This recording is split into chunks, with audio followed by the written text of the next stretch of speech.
Hello friends, नमस्ते, आदाब, सत श्री अकाल। मैं प्रोफेसर दत्तात्रेय गुड़के आप सभी का फिर से एक बार स्वागत करता हूँ आपके चहेते शो में जिसका नाम है read with me. So far we have completed reading few of the international bestseller books including Ikigai, How to Take Back Control of Your Life, Inner Engineering, A Yogi's Guide, then The Power of Your Subconscious Mind, then the 10 Mantras for Successful Life, and so on. If you have missed any of that book, you can find the link of that book in the description box. You can go there and you can enjoy the learnings. Today's episode is very special. In today's episode and further few subsequent 4 episodes, we are going to read a very special book which has a positive impact on my life and like me, millions of people there across the globe whose life is changed as learning few of the things from this special book entitled as Think and Grow Rich, which is written by Napoleon Hill. Lot many other books are there. In further series or subsequent lectures we are going to cover or we are going to read the books which are written by this author whose name is Napoleon Hill. Okay, तो चलिए शुरुआत करते हैं. Publishers preface. This book conveys the experience of more than 500 men of great wealth who began at scratch with nothing to give in return for riches except thoughts, ideas and organized plans. Here you have the entire philosophy of money making just as it was organized from the actual achievements of most successful men known to the American people during the past 50 years. It describes what to do, also how to do it. It presents complete instructions on how to sell your personal services. It provides you with a perfect system of self-analysis that will readily disclose what has been standing between you and the big money in the past. It describes the famous Andrew Carnegie's formula for personal achievement by which he accumulated hundreds of millions of dollars for himself and made no fewer than a score of millionaires of men to whom he taught his secret. Perhaps you do not need all that is to be found in the book. No one of the 500 men from whose experiences it was written did, but you may need one idea, plan, suggestion to start you towards your goal. Somewhere in the book you will find this needed stimulus. This book was inspired by Andrew Carnegie after he had made his millions and retired.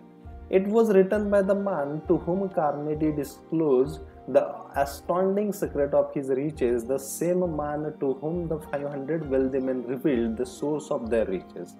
In this volume will be found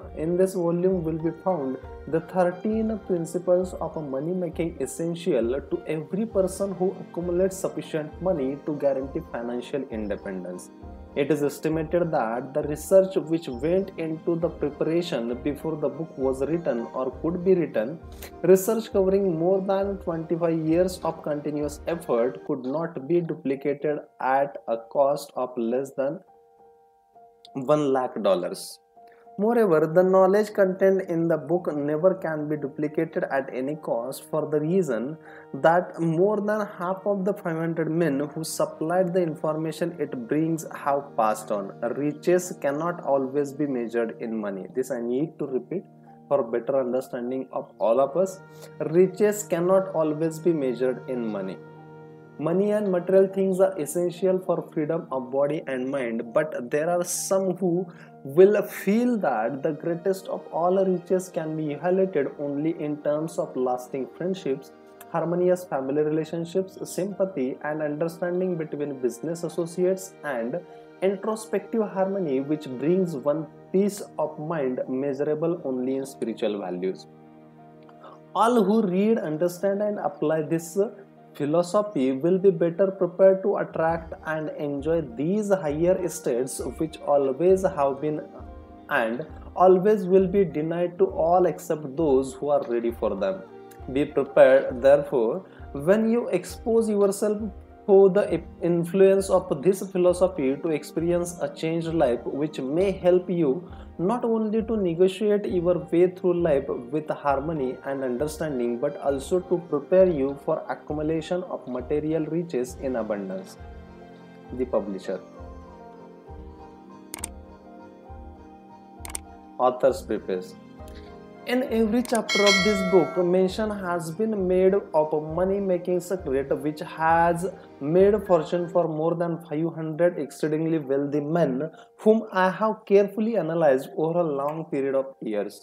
The secret was brought to my attention by Andrew Carnegie more than a quarter of a century ago. The canny, lovable old Scotsman carelessly tossed into my mind when I was but a boy. Then he sat back in his chair with a merry twinkle in his eyes and watched carefully to see if I had brains enough to understand the full significance of what he had said to me. When he saw that I had grasped the idea, he asked if I would be willing to spend 20 years or more preparing myself to take it to the world, to men and women who without the secret might go through life as failures. I said I would, and with Mr. Carnegie's cooperation I have kept my promise. This book contains the secret after having been put to a practical test by thousands of people in almost every walk of life. It was Mr. Carnegie's idea that the magic formula which gave him a stupendous fortune ought to be placed within reach of people who do not have time to investigate how men make money. And it was his hope that I might test and demonstrate the soundness of the formula through the experience of men and women in every calling. He believed the formula should be taught in all public schools and colleges and expressed the opinion that if it were properly taught it would be revolutionize the entire educational system, that the time spent in school could be reduced to less than half. His experience with Charles S. Schwab and the other young men of Mr. Schwab's type convinced Mr. Carnegie that much of that which is taught in the school is of no value whatsoever in connection with the business of earning a living or accumulating riches.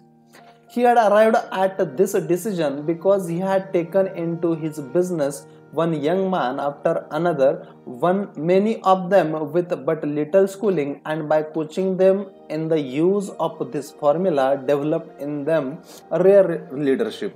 Moreover, his coaching made fortune for every one of them who followed his instruction. In the chapter on faith, you will read the astounding story of the organization of the giant United States Steel Corporation as it was conceived and carried out by one of the young men through whom Mr. Carnegie proved that his formula will work for all who are ready for it. This single application of the secret by that young man, Charles Schwab, made him a huge fortune in both money and opportunity. Roughly speaking, this particular application of the formula was worth $600 million. These facts, and they are facts well known to the almost everyone who knew Mr. Carnegie, give you a fair idea of what the reading of this book may bring to you, provided you know what it is that you want. Even before it had undergone 20 years of practical testing, the secret was passed on to more than 100,000 men and women who have used it for their personal benefit, as Mr. Carnegie planned that they should. Some have made fortune with it, others have used it successfully in creating harmony in their homes. A clergyman used it so effectively that it brought him an income of upwards of $75,000 a year. Arthur Nash and Cincinnati Taylor used his near bankrupt business as a guinea pig on which to test the formula. The business came to life and made a fortune of its owner. It is still thriving, although Mr. Nash has gone. The experiment was so unique that newspapers and magazines gave it more than $1 million worth of laudatory publicity. The secret was passed to Stuart Austin Weir of Dallas, Texas. He was ready for it, so ready that he gave up his profession and studied law. Did he succeed? That story is told too. I gave the secret of Genius Rodolfo the day he graduated from college, and he has used it so successfully that he is now serving his third term as a mayor of Congress, with an excellent opportunity to keep on using it until it carries him to the White House. While serving an advertising manager of the La Salle Extension University, when it was a little more than a name, I had the privilege of seeing J.C. Chaplin, president of the university, use the formula so effectively that he has since made the La Salle one of the great extension schools of the country.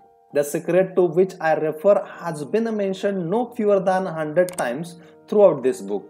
It has not been directly named, for it seems to work more successfully when it is merely uncovered and left inside, where those who are ready and searching for it may pick it up. That is why Mr. Carnegie tossed it to me so quietly without giving me its specific name.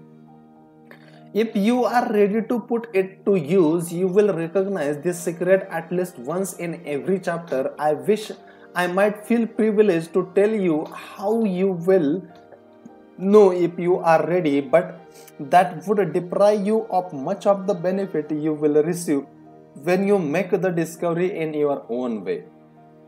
While this book was being written, my own son,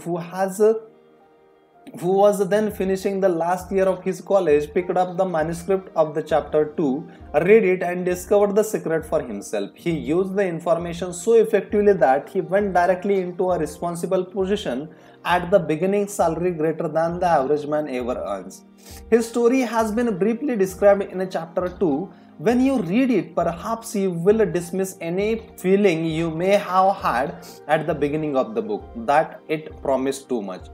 And 2, if you have ever been discouraged, if you have had difficulties to surmount which took the very soul out of you, if you have tried and failed, if you were ever handicapped by illness or physical affliction, this story of my son's discovery and the use of the Carnegie's formula may prove to be an oasis in the desert of lost hope for which you have been searching. This secret was extensively used by President Woodrow Wilson during the World War. It was passed on to every soldier who fought in the war, carefully wrapped in a training received before going to the front. President Wilson told me it was a strong factor in raising the funds needed for the war. More than 20 years ago, Honorable Manuel A. Quezon, the resident commissioner of Philippines Island, was inspired by the secret to gain freedom for his people. He has gained freedom for Philippines and is the first president for the free state. The peculiar thing about this secret is that those who once acquire it and use it find themselves literally swept on to success with but little effort, and they never again submit to failure. If you doubt this, study the names of those who have used it wherever they have been mentioned. Check their records for yourself and be convinced. There is no such thing as something for nothing.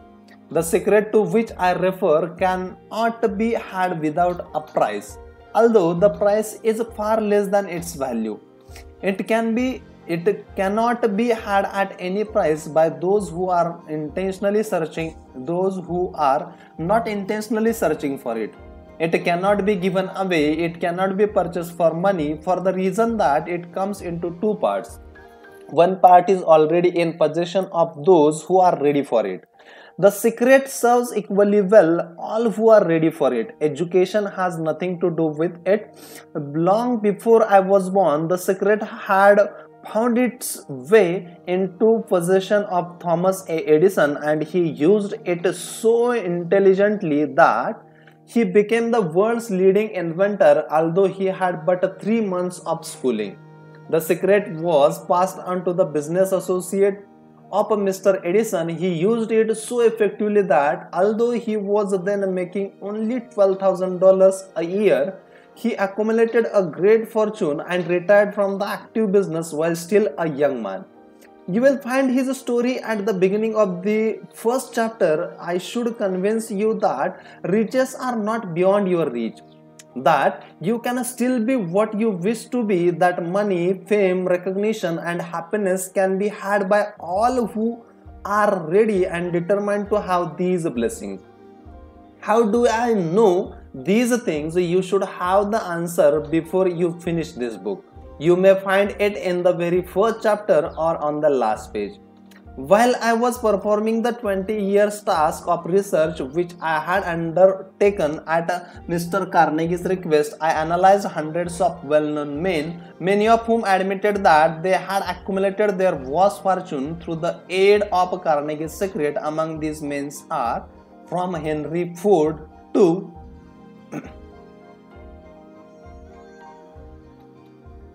Clarence Darrow.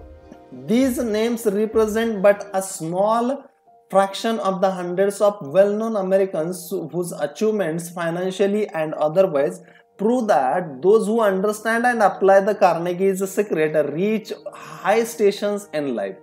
I have never known anyone who was inspired to use the secret who did not achieve noteworthy success in his chosen calling. I have never known any person to distinguish himself or to accumulate riches of any consequence without possession of the secret. From these two facts, I draw the conclusion that the secret is more important as a part of the knowledge essential for self-determination than any which one receives through what is popularly known as education. What is education anyway? This has been answered in full detail. As far as schooling is concerned, many of these men had very little. John Wanamaker once told me that what little schooling he had, he acquired in very much the same manner as modern locomotive takes on water, by scooping it up as it runs. Henry Ford never reached high school, let alone college.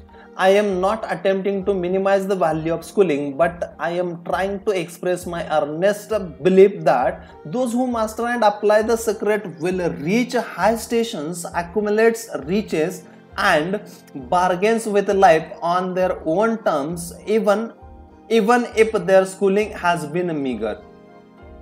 Somewhere as you read, the secret to which I refer will jump from the page and stand boldly before you if you are ready for it. When it appears, you will recognize it. Whether you receive the sign in the first or the last chapter, stop for a moment when it presents itself and turn down a glass for that occasion will mark the most important turning point of your life. We pass now to chapter 1 and to the story of my very dear friend who has generously acknowledged having seen the mystic sign and whose business achievements are evidence even enough that he turned down a glass. As you read his story and the others, remember that they deal with important problems of life such as all men experience. The problem arising from one's endeavor to earn a living, to find hope, courage, contentment, and peace of mind, to accumulate riches, and to enjoy freedom of body and spirit. Remember too, as you go through the book, that it deals with facts and not with fiction, its purpose being to convey a great universal truth through which all who are ready may learn not only what to do but also how to do it, and receives as well the needed stimulus to make a start. As a final word of preparation before you begin the first chapter, may I offer one brief suggestion which may provide a clue by which the Carnegie secret may be recognized. It is this: all achievements, all earned riches have their beginning in an idea. If you are ready for the secret, you already possess one half of it. Therefore, you will readily recognize the other half of the moment it reaches your mind.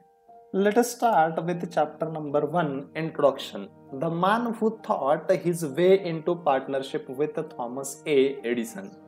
Truly, thoughts are things and powerful things at that when they are mixed with the definiteness of purpose, persistence, and a burning desire for their translation into riches or other material objects. A little more than 30 years ago, Edwin C. Barnes discovered how true it is that men really do think and grow rich.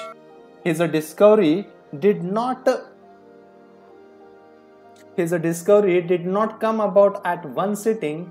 It came little by little, beginning with a burning desire to become business associate with great Edison.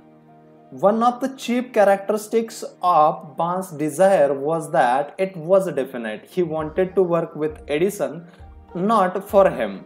Observe carefully the description of how he went about translating his desire into reality, and you will have a better understanding of the 13 principles which lead to riches. When this desire or impulse of thought first flashed into his mind, he was in no position to act upon it. Two difficulties stood in his way. He did not know Mr. Edison, and he did not have enough money to pay his railroad fare to Orange, New Jersey. These difficulties were sufficient to have discouraged the majority of men from making any attempt to carry out the desire. But his was no ordinary desire. He was so determined to find a way to carry out his desire that he finally decided to travel by blind baggage rather than be defeated. To be uninitiated, this means that he went to East Orange on a freight train. He presented himself at Mr. Edison's laboratory and announced he had come to go into business with the inventor. In speaking of the first meeting between Barnes and Edison years later, Mr. Edison said, "He stood there before me looking like an ordinary tramp, but there was something in the expression of his face which conveyed the impression that he was determined to get what he had come after. I had learned from years of experience with men that when a man really desires a thing so deeply that he is willing to stake his entire future on a single turn of the wheel in order to get it, he is sure to win. I give him the opportunity he asked for because I saw he had made up his mind to stand by until he succeeded. Subsequent events proved that no mistake was made." Just what young Barnes said to Mr. Edison on that occasion was far less important than that which he thought. Edison himself said so. It could not have been the young man's appearance which got him his start in the Edison office, for that was definitely against him. It was what he thought that counted. If the significance of this statement could be conveyed to every person who reads it, there would be no need for remainder of this book. Barnes did not get his partnership with Edison on his first interview. He did get a chance to work in Edison offices at a very nominal wage, doing work that was unimportant to Edison, but most important to Barnes because it gave him an opportunity to display his merchandise where his intended partner could see it. Months went by. Apparently nothing happened to bring the coveted goal which Barnes had set up in his mind as his definite major purpose. But something important was happening in Barnes' mind. He was constantly intensifying his desire to become the business associate of Edison. Psychologists have correctly said that when one is truly ready for a thing, it puts in its appearance. Barnes was ready for a business association with Edison. Moreover, he was determined to remain ready until he got that which he was seeking. He did not say to himself, well, what's the use? I guess I will change my mind and try for a salesman's job. But he did say, I came here to go into business with Edison and I will accomplish this end if it takes the remainder of my life. He meant it. What a different story what a different story men would have to tell if only they would adopt a definite purpose and stand by that purpose until it had time to become an all-consuming obsession. Maybe young Barnes did not know it at the time, but his bulldog determination, his persistence in standing back of a single desire was destined to mow down all opposition and bring him the opportunity he was seeking. When the opportunity came, it appeared in a different form and from a different direction than Barnes had expected. This is one of the tricks of opportunity. It has a sly habit of slipping in by the back door, and often it comes disguised in the form of misfortune or temporary defeat. Perhaps this is why so many fail to recognize the opportunity. Mr. Edison had just prepared a new office device known at that time as the Edison's dictating machine, now the Ediphone. His salesmen were not enthusiastic over the machine. They did not believe it could be sold without great efforts. Barnes saw his opportunity. It had crawled in quietly, hidden in a queer looking machine which interested no one but Barnes and the inventor. Barnes knew he could sell the Edison dictating machine. He suggested this to Edison and promptly got his chance. He did sell the machine. In fact, he sold it so successfully that Edison gave him a contract to distribute and market it all over the nation. Out of that business association grew the slogan Out of that business association grew the slogan made by Edison and installed by Barnes. This business alliance has been in operation for more than 30 years. Out of it, Barnes has made himself rich in money, but he has done something infinitely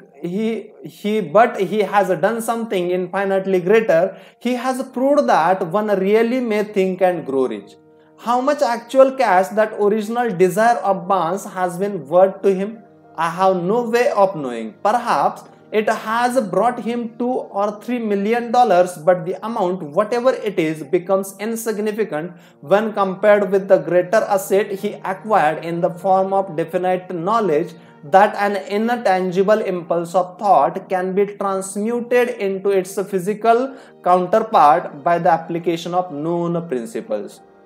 Barnes literally thought himself into a partnership with the great Edison. He thought himself into a fortune. He had nothing to start with except the capacity to know what he wanted and the determination to stand by that desire until he realized it.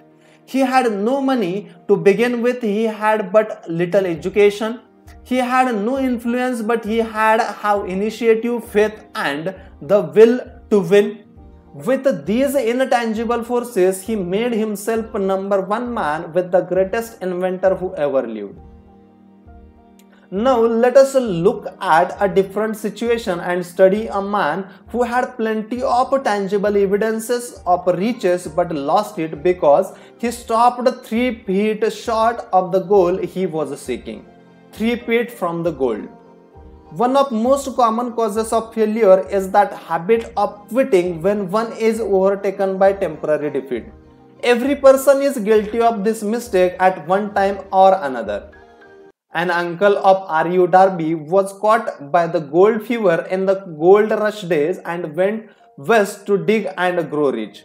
He had never heard that more gold has been mined from the brains of men than has ever been taken from the earth. He staked a claim and went to work with a pick and shovel.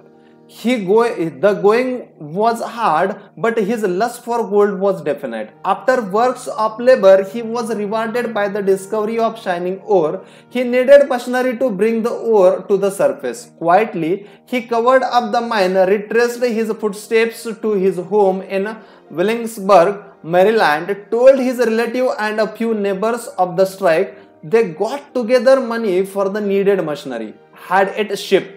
The uncle and Darby went back to work the mine. The first car of the ore was mined and shipped to a smelter. The returns proved they The returns proved they had one of the richest mines in Colorado. A few more cars of that ore would clear the debts, then would come the big killing in profits. Down went the drills, up went the hopes of Darby and uncle. Then something happened. The vein of gold ore disappeared. They had come to the end of the rainbow and the pot of gold was no longer there. They drilled on, desperately trying to pick up the vein again, all to no avail. Finally, they decided to quit. They sold the machinery to a junkman for a few $100s and took the train back home. Some junkmen are dumb, but not this one. He called in a mining engineer to look at the mine and do a little calculating. The engineer advised that the project had failed because the owners were not familiar with the fault lines. His calculation showed that the vein should be found just 3 feet from where the Darby had stopped drilling. That is exactly where it was found.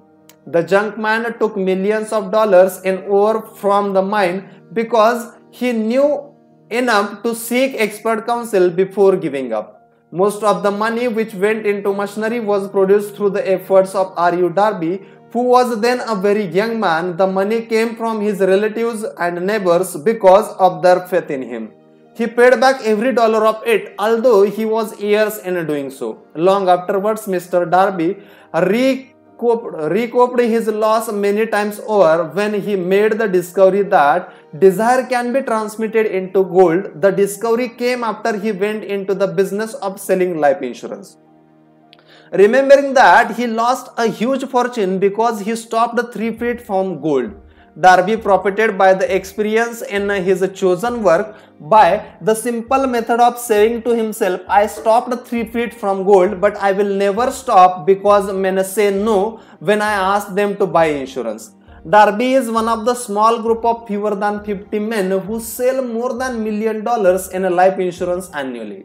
He owes his stickability to the lesson he learned from his quitability in the gold mining business. Before success comes in any man's life, he is sure to meet with much temporary defeat and perhaps some failure. When a defeat overtakes a man, the easiest and most logical thing to do is to quit. This is exactly what the majority of men do. More than 500 of most successful men this country has ever produced or ever known told the author their greatest success came just one step beyond the point at which defeat had overtaken them. Failure is a trickster with a keen sense of irony and cunning. It has great delight in tripping one when success is almost within reach. A 50% lesson in persistence.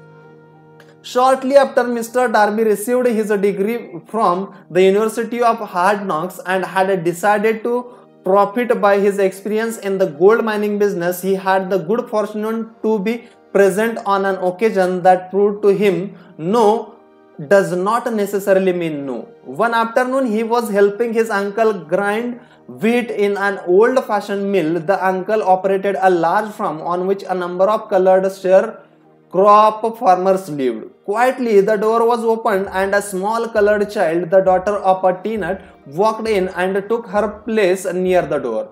The uncle looked up, saw the child and barked at her roughly, "What do you want?" Meekly, the child replied, "My mommy says send her 50 cents. "I will not do it," the uncle retorted. "Now you run on home." "Yeah," the child replied, but she did not move. The uncle went ahead with his work so busily engaged that he did not pay enough attention to the child to observe that she did not leave. When he looked up and saw her still standing there, he yelled at her, "I told you to go. I told you to go on home. Now go, or I will take a switch to you." The little girl said, "Yeah," but she did not budge an inch. The uncle dropped a sack of grain he was about to pour into the mill hopper, picked up a barrel straw, and started towards the child with an expression on his face that indicated trouble. Darby held his breath. He was certain he was about to witness a murder. He knew his uncle had a fierce temper. He knew that colored children were not supposed to defy white people in that part of the country. When the uncle reached the spot where the child was standing, she quickly stepped forward one step, looked up into his eyes, and screamed at the top of her shrill voice, "My mommy got how that 50 cents." The uncle stopped, looked at her for a minute, then slowly laid the barrel stew on the floor, put his hand in his pocket, took out $50 and gave it to her. The child took the money and slowly backed towards the door, never taking her eyes off the man whom she had just conquered. After she had gone, the uncle sat down on a box and looked out the window into space for more than 10 minutes. He was pondering with awe over the whipping he had just taken. Mr. Darby, too, was doing some thinking. That was first time in all his experience that he had seen a colored child deliberately master an adult white person. How did she do it? What happened to his uncle that caused him to lose his fierceness and become docile as a lamb? What strange power did this child use that made her master over her superior? These and other similar questions flashed into Darby's mind, but he did not find the answer until years later when he told me the story. Strangely, the story of this unusual experience was told to the author in the old mill, on the very spot where the uncle took his whipping. Strangely too, I had devoted nearly a quarter of a century to the study of power which enabled an ignorant, illiterate colored child to conquer an intelligent man.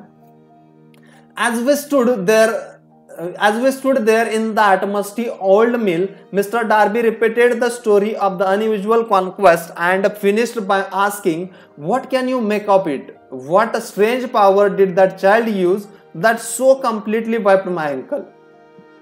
The answer to this question will be found in the principles described in this book. The answer is full and complete. It contains details and instructions sufficient to enable anyone to understand and apply the same force which the little child accidentally stumbled upon. Keep your mind alert and you will observe exactly what strange power came to the rescue of the child. You will catch a glimpse of this power in the next chapter. Somewhere in the book you will find an idea that will quicken your receptive powers and place at your command for your own benefit this same irresistible power. The awareness of this power may come to you in the first chapter, or it may flash into your mind in subsequent chapters.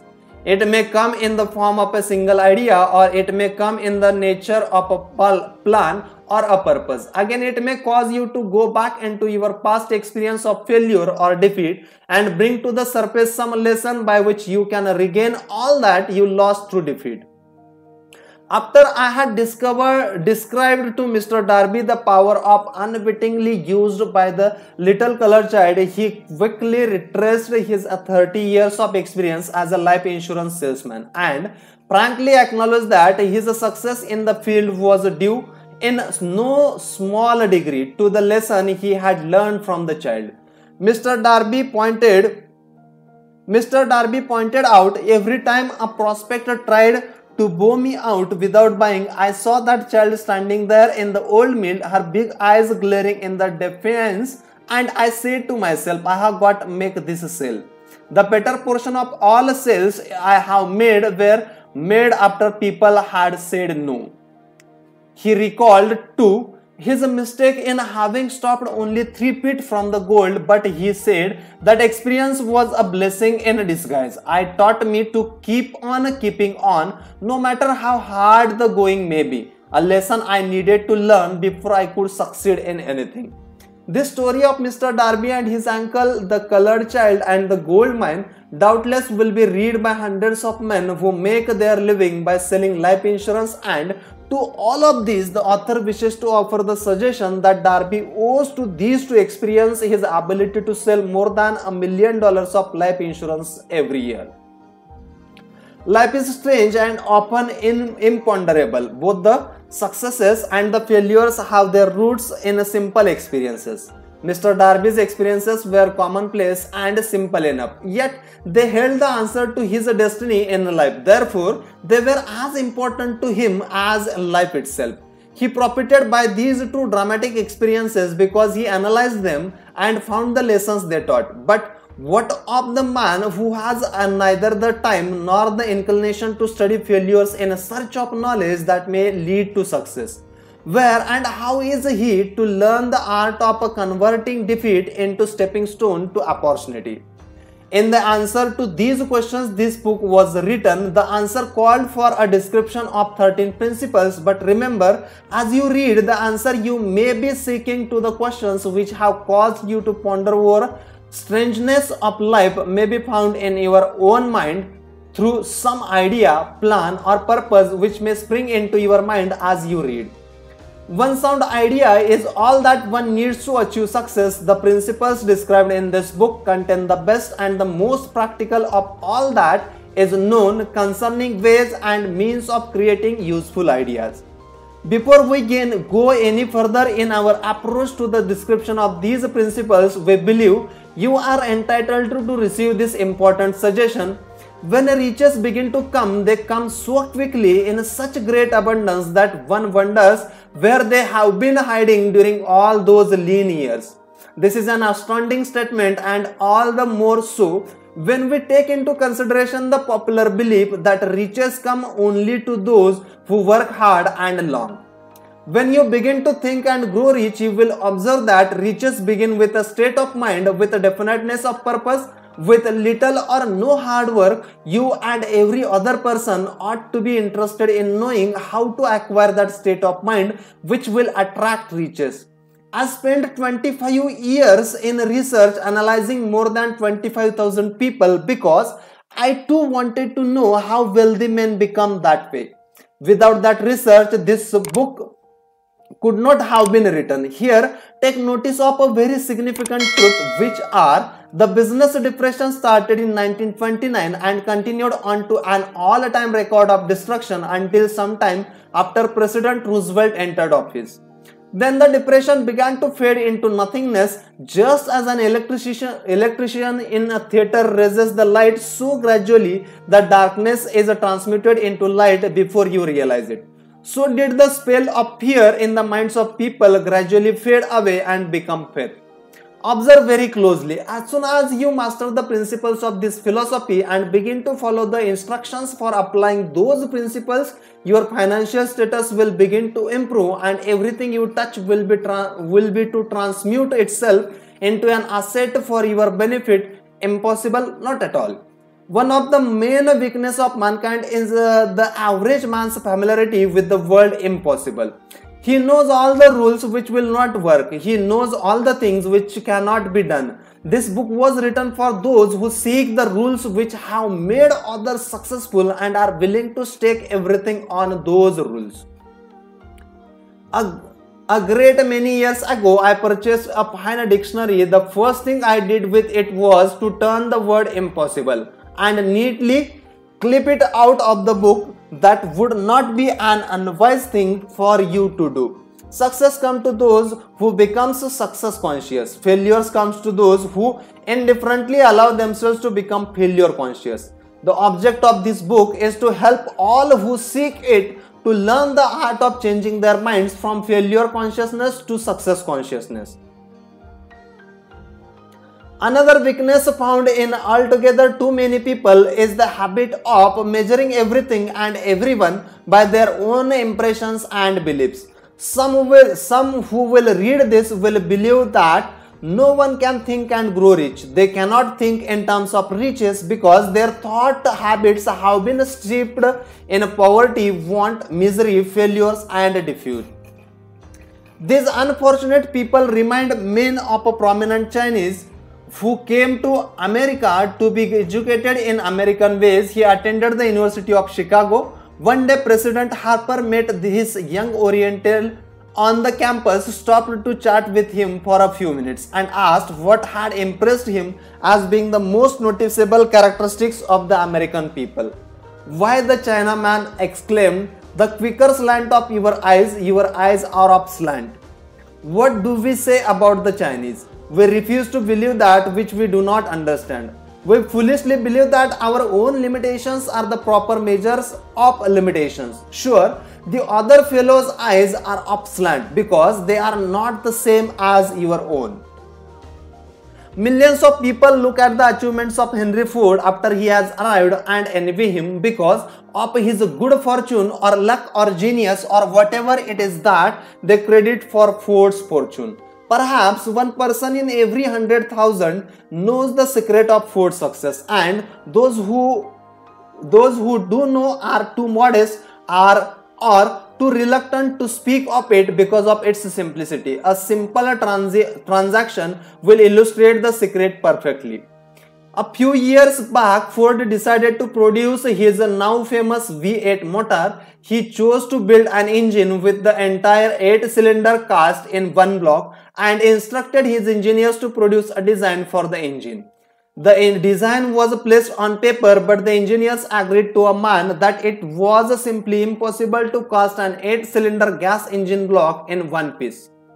Ford said, "Produce it anyway," but they replied, "It's impossible." "Go ahead," Ford commanded, "and stay on the job until you succeed, no matter how much time is required."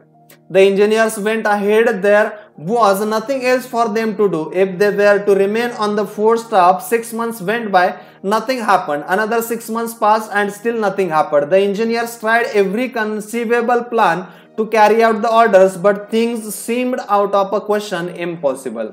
At the end of the year, Ford checked with his engineers, and again they informed him they had found no way to carry out his orders. "Go right ahead," said Ford. "I want it and I will have it." They went ahead, and then, as if by a stroke of magic, the secret was discovered. The Ford's determination had won once more. This story may not be described with minute accuracy, but the sum and substance of it is correct. Deduce from it, wish to think and grow rich, the secret of Ford's millions if you can. You will not have to look very far. Henry Ford is a success because he understands and applies the principles of success. One of these is desire, knowing what one wants. Remember this Ford story as you read and pick out the lines in which the secret of his stupendous achievement have been described. If you can do this, you can lay your fingers on the particular group of principles which made Henry Ford rich. You can equal his achievements in almost any calling for which you are suited.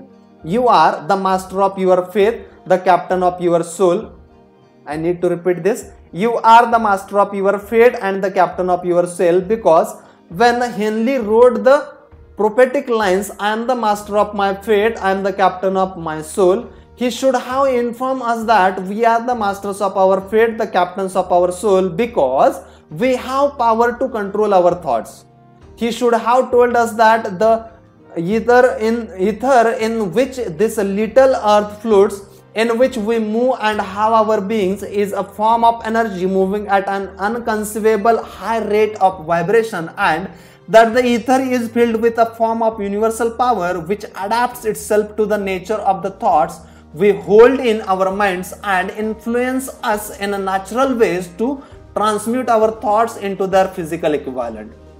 If the poet had told us of this great truth, we would know why it is that we are the masters of our faith and the captains of our soul.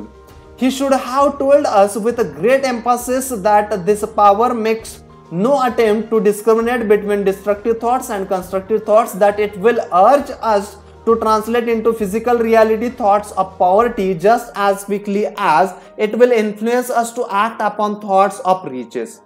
He should have told us too that our brains become magnetized with the dominating thoughts which we hold in our minds, and by means with which no man is familiar. These magnets attract to us the forces, the people, the circumstances of life which harmonize with the nature of our dominating thoughts. He should have told us that before we can accumulate riches in great abundance, we must magnetize our minds with intense desire for riches, that we must become money conscious until the desire for money drives us to create definite plans for acquiring it. But being a poet and not a philosopher, Henley contented himself by stating a great truth in poetic form, leaving those who followed him to interpret the philosophical meaning of his lines. Little by little, the truth has unfolded itself until it now appears certain that the principles described in this book hold the secret of mastery over our economic fate. We are now ready to examine the first of these principles. Maintain a spirit of open-mindedness, and remember as you read, they are the invention of no one man. The principles were gathered from the life experiences of more than 500 men who actually accumulated riches in huge amounts, men who began in poverty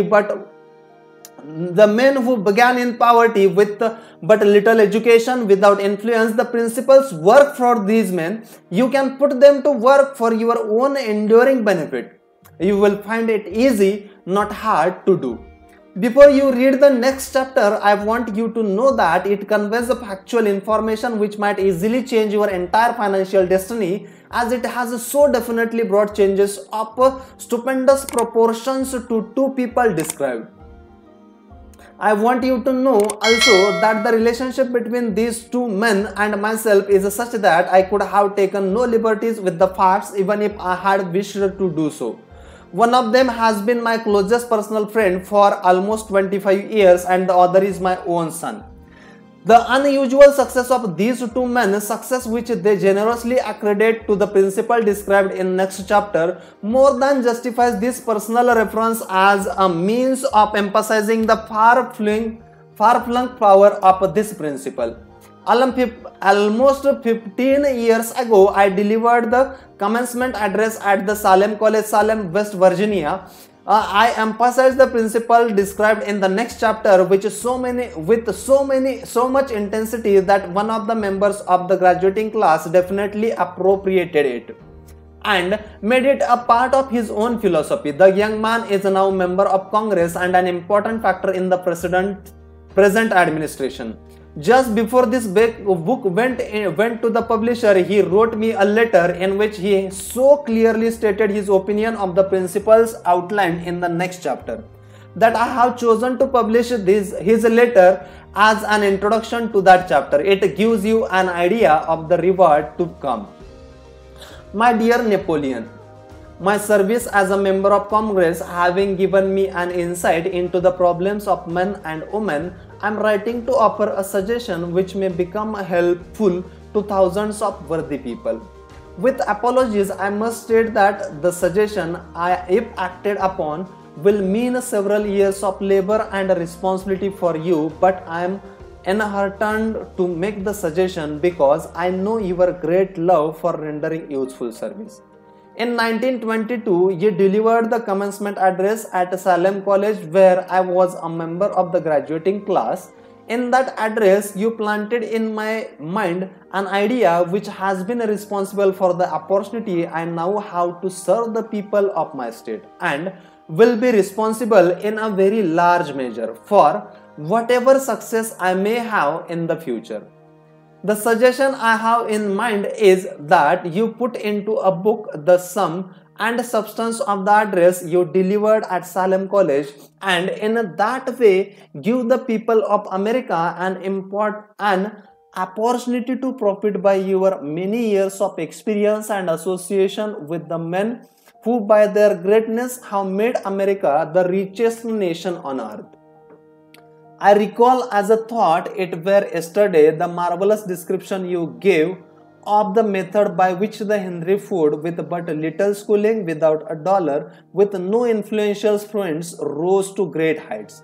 I made up my mind then, even before you had finished your speech, that I would make a place for myself no matter how many difficulties I had to surmount. Thousands of young people will finish their schooling this year, and within the next few years, every one of them will be seeking just such a message of practical encouragement as the one I received from you. They will want to know where to turn, what to do to get started in life. You can tell them because you have helped to solve the problems of so many people.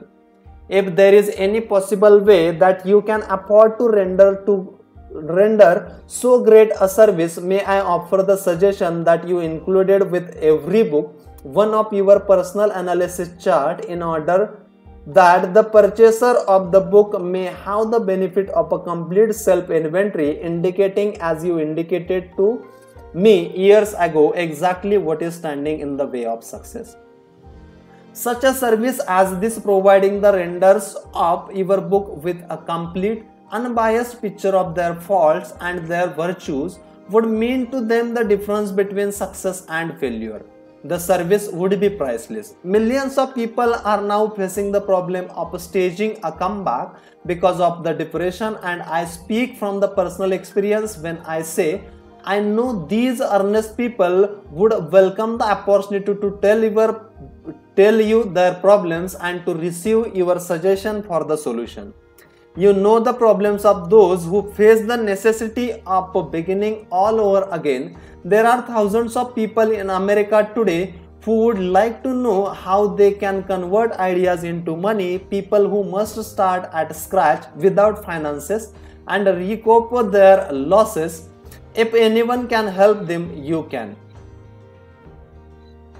If you publish the book, I would like to owe the first copy that come from the press personally autographed by you with the best wishes. Believe me, cordially yours, Jennings Randolph. Let us get ahead with chapter number 2, Desire, the starting point of all achievements. Let us get ahead with chapter number 2, Desire, the starting point of all achievements, the first step towards riches. When Edwin C. Barnes climbed down from the freight train in Orange, NJ, more than 30 years ago, he may have resembled a tramp, but his thoughts were those of a king. As he made his way from a railroad track to a Thomas A. Edison's office, his mind was at work. He saw himself standing in Edison's presence. He heard himself asking Mr. Edison for an opportunity to carry out the one consuming obsession of his life, a burning desire to become the business associate of a great inventor. Barnes' desire was not a hope, it was not a wish, it was a keen, pulsating desire which transcended everything else. It was definite. The desire was not new when he approached Edison. It had been Barnes' dominating desire for a long time. In the beginning, when the desire first appeared in his mind, it may have been, probably was, only a wish, but it was no mere wish when he appeared before Edison with it. A few years later, Edwin C. Barnes again stood before Edison in the same office where he first met the inventor. This time his desire had been translated into reality. He was in business with Edison. The dominating dream of the life had become a reality. Today people who know Barnes envy him because of the break life yielded him. They see him in the days of his triumph without taking the trouble to investigate the cause of his success. Barnes succeeded because he chose a definite goal, placed all his energy, all his willpower, all his effort, everything back of that goal. He did not become the partner of Edison the day he arrived. He was content to start in the most menial work as long as it provided an opportunity to take even one step toward his cherished goal. 5 years passed before the chance he had been seeking made its appearance. During all those years, not one ray of hope, not one promise of attainment of his desire had been held out to him. To everyone except himself, he appeared only another cog in Edison's business wheel, but in his own mind, he was the partner of Edison every minute of the time, from the very day that he first went to work there. It is a remarkable illustration of the power of a definite desire. Barnes won his goal because he wanted to be a business associate of Mr. Edison more than he wanted anything else. He created a plan by which to attain that purpose, but burned all bridges behind him. He stood by his desire until it became the dominating obsession of his life and finally a path. When he went to Orange, he did not say to himself, I will try to include Edison to give me a job of some sort. He said, I will see Edison and put him on notice that I have came to go into business with him. He did not say, I will work there for a few months and if I get no encouragement, I will quit and get a job somewhere else.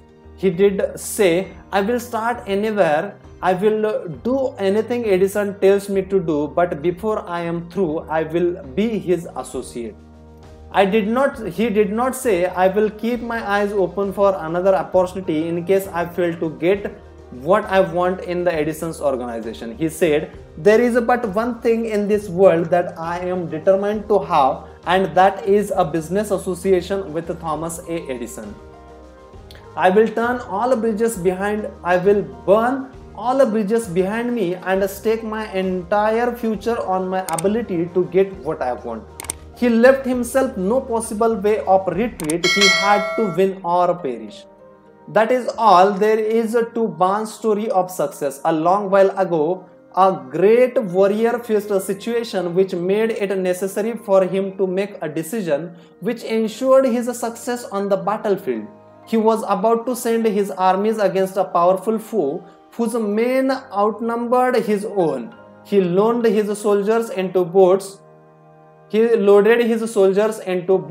sailed to the enemy's country, unloaded soldiers and equipment, then gave the order to burn the ships that had carried them. Addressing his men before the first battle, he said, you see the boats going up in smoke. That means that we cannot leave these shores alive unless we win. We now have no choice. We win or we perish, they own. Every person who wins in any undertaking must be willing to burn his ships and cut all sources of retreat. Only by so doing can one be sure of maintaining that state of mind known as a burning desire to win essential to success. The morning after the Great Chicago Fire, a group of merchants stood on a State Street looking at smoking remains of what had been their stores. They went into a conference to decide if they could try to rebuild or leave Chicago and start over in a more promising section of the country. They reached a decision, all except one, to leave Chicago. The merchant who decided to stay and rebuild pointed a finger at the remains of his store and said, gentlemen, on that very spot I would build the world's greatest store, no matter how many times it may burn down. That was more than 50 years ago the store was built. It stands there today, a towering monument, the power of that state of mind known as burning desire. The easy thing for the Marshall Field to have done would have been exactly what his fellow merchants did. When the going was hard and the future looked dismal, they pulled up and went where the going seemed easier. Mark well this difference between Marshall Field and the other merchants, because it is the same difference which distinguishes Edwin C. Barnes from the thousands of other young men who have worked in the Edison's organization. It is the same difference which distinguishes practically all who succeed from those who fail. Every human being who reaches the age of understanding of the purpose of money wishes for it. Wishing will not bring riches, but desiring riches with a state of mind that become an obsession, then planning definite ways and means to acquire riches and backing those plans with persistence which does not recognize failures will bring riches.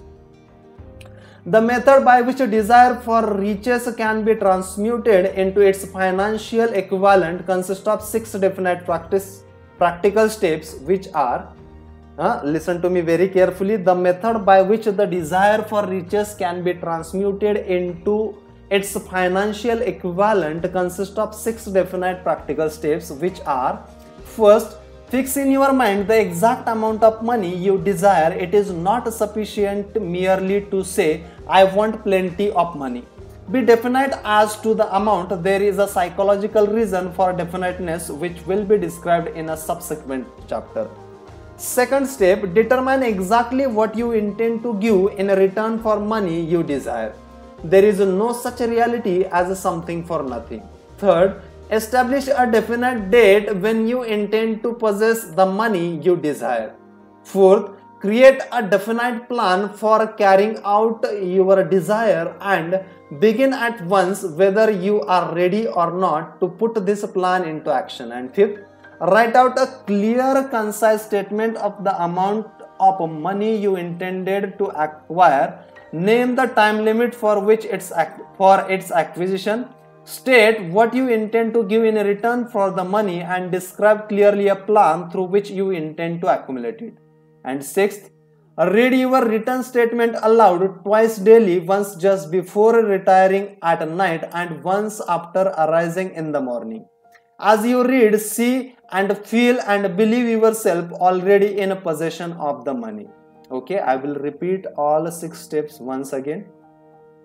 The method by which desires for riches can be transmuted into its financial equivalent consists of 6 definite steps, which are: first step, fix in your mind the exact amount of money you desire. Second, determine exactly what you intend to give in return for the money you desire. Third, establish a definite date when you intend to possess the money you desire. Fourth, create a definite plan for carrying out your desire. Fifth, write out clear, concise statement of the amount of money you intend to acquire. Name the time limit for its acquisition. State what you intend to give in return for the money and describe clearly a plan through which you intend to accumulate it. And sixth, read your written statement aloud twice daily, once just before retiring at night and once after arising in the morning.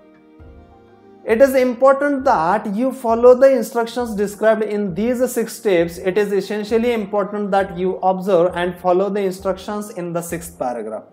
You may complain that it is impossible for you to see yourself in possession of money before you actually have it. Here is where a burning desire will come to your aid. If you truly desire money so keenly that your desire is an obsession, and you will have a difficulty in convincing yourself that you will acquire it. The object is to want money and to become so determined to have it that you convince yourself you will have it. Only those who become money conscious ever accumulate great riches. Money consciousness means that the mind has become so thoroughly saturated with the desire for money that one can see oneself already in a possession of it. To the uninitiated who has not been schooled in the working principles of the human mind, these instructions may appear impractical. It may be helpful to all who fail to recognize the soundness of the 6 steps to know that the information they convey was received from Andrew Carnegie, who began as an ordinary laborer in the steel mills but managed despite his humble beginning to make these principles yield him a fortune of considerably more than $100 million. It may be of further help to know that the 6 steps here recommended were carefully scrutinized by the late Thomas A. Edison, who placed his stamp of approval upon them as being not only the steps essential for accumulation of money but necessary for the attainment of any definite goal. The steps call for no hard labor. They call for no sacrifice. They do not require one to become ridiculous or credulous. To apply them calls for no great amount of education, but the successful application of these 6 steps does call for sufficient imagination to enable one to see and to understand that accumulation of money cannot be left to chance, good fortune and luck. One must realize that all who have accumulated great fortunes first did a certain amount of dreaming, hoping, wishing, desiring and planning before they acquired money. You may as well know right here that you can never have riches in great quantities unless you can work yourself into a white heat of desire for money and actually believe you will possess it. You may as well know also that every great leader from the dawn of civilization down to the present was a dreamer. Christianity is the greatest potential power in the world today because its founder was an intense dreamer who had the vision and the imagination to see realities in their mental and spiritual form before they had been transmuted into physical form. If you do not see great riches in your imagination, you will never see them in your bank balance. If you do not see great riches in your imagination, you will never see them in your bank balance. Never in the history of America has there been so great an opportunity for practical dreamers as now exists. The 6-year economic collapse has reduced all men substantially to the same level. A new race is about to be run. The stakes represent huge fortunes which will be accumulated within the next 10 years. The rules of the race have changed because we now live in a changed world that definitely favors the masses, those who had but little or no opportunity to win under the conditions existing during the Depression, when fear paralyzed growth and development. We who are in this race for riches should be encouraged to know that this changed world in which we live in demanding new ideas, new ways of doing things, new leaders, new inventions, new methods of teaching, new methods of marketing, new books, new literature, new feature for the radio, new ideas for moving pictures. Back up all this demand for new and better things, there is one quality which one must possess to win, and that is definiteness of purpose, the knowledge of what one wants and burning desire to possess it. The business depression marked the death of one age and the birth of the another. This changed world requires practical dreamers who can and will put their dreams into action. The practical dreamers have always been and always will be the pattern makers of civilization. We who desire to accumulate riches should remember the real leaders of the world always have been men who harness and put into practical use the intangible unseen forces of unborn opportunity and have converted those forces or impulses of thought into skyscrapers, cities, factories, aeroplanes, automobiles, and every form of convenience that make life more pleasant. Tolerance and an open mind are practical necessities of the dreamers of today. Tolerance and an open mind are practical necessities of the dreamers of today. Those who are afraid of new ideas are doomed before they start. Never has there been a time more favorable to pioneers than the present. True, there is no wild and woodly waste to be conquered as in the days of the covered wagon, but there is a vast business, financial, industrial world to be remolded and redirected along new and better lines. In planning to acquire your share of the riches, let no one influence you to crown the dreamer. To win the big stakes in the changed world, you must catch the spirit of the great pioneers of the past, whose dreams have given to civilization all that it has of value. The spirit which serves as the lifeblood of our own country, your opportunity and mine to develop the market, our talents. Let us forget Columbus dreamed of an unknown world, staked his life on the existence of such a world and discovered it. Copernicus, the great astronomer, dreamed of a multiplicity of worlds and revealed them. No one denounced him as impractical after he had dreamed. Instead, the world worshipped at his shrine, thus proving once more that success requires no apologies, failure permits no alibis. If the thing you wish to do is right and you believe in it, go ahead and do it. Put your dreams across and never mind what they say if you meet with a temporary defeat, for they perhaps do not know that every failure brings with it the seed of an equivalent success. Every failure brings with it the seed of an equivalent success. Henry Ford, poor and uneducated, dreamed of horseless carriage, went to work with what tools he possessed without waiting for opportunity to favor him, and now evidence of his dream belts the entire earth. He has put more wheels into operation than any man who ever lived, because he was not afraid to back his dreams. Thomas Edison dreamed of a lamp that could be operated by electricity, began where he stood to put his dream into action, and despite more than 10 thousand failures, he stood by that dream until he made it a physical reality. Practical dreamers do not quit. I need to repeat this. Practical dreamers do not quit.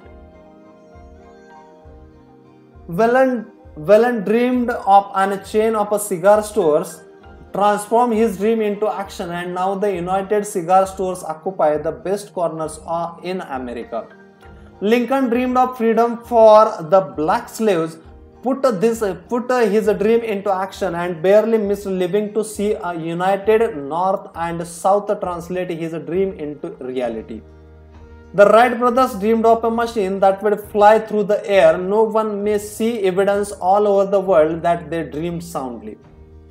Marconi dreamed of a system for harnessing the intangible forces of the ether. Evidence that he did not dream in vain may be found in every wireless and radio in the world.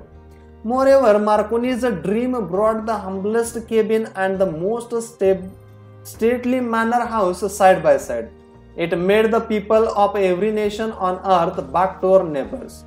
It gave the President of the United States a medium by which he may talk to all the people of America at one time and on short notice. It may interest you to know that Marconi's friend had him taken into custody and examined in a psychopathic hospital when he announced he had discovered the principle through which he could send messages through the air without the aid of wires and other direct physical means of communication. The dreamers of today are far better. The world has become accustomed to new discoveries.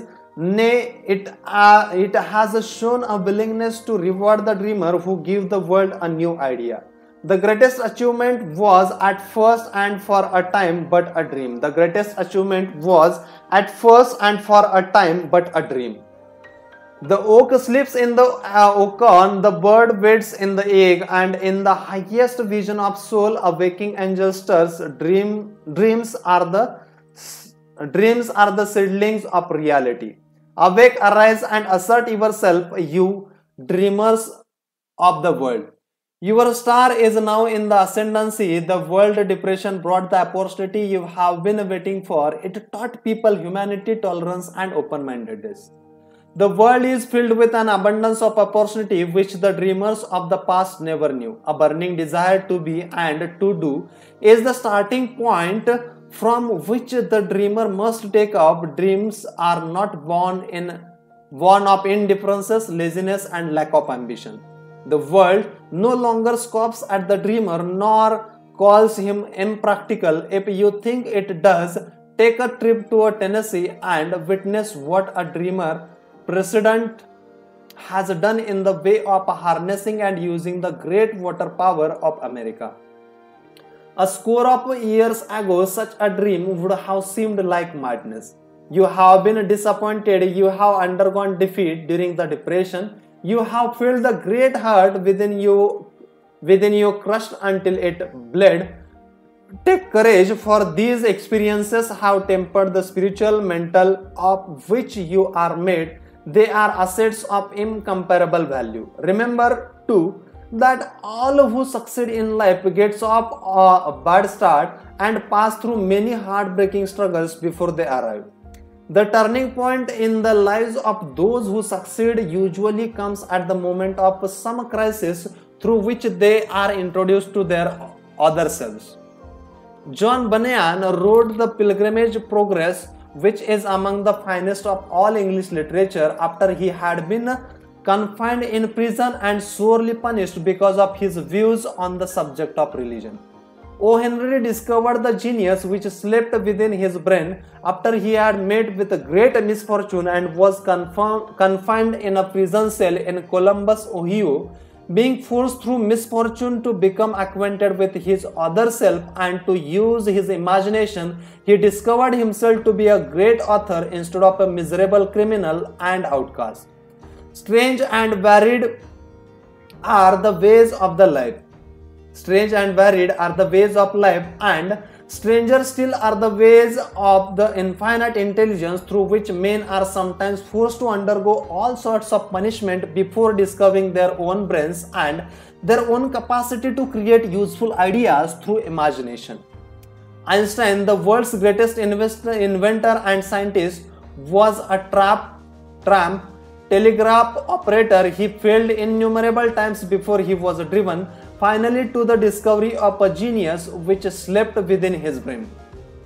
Charles Dickens began by pasting labels on blacking pots. The tragedy of his first love penetrated the depths of his soul and converted him into one of the world's truly great authors. That tragedy produced first David Copperfield, then a succession of other works that made this a richer and better world for all who read his books.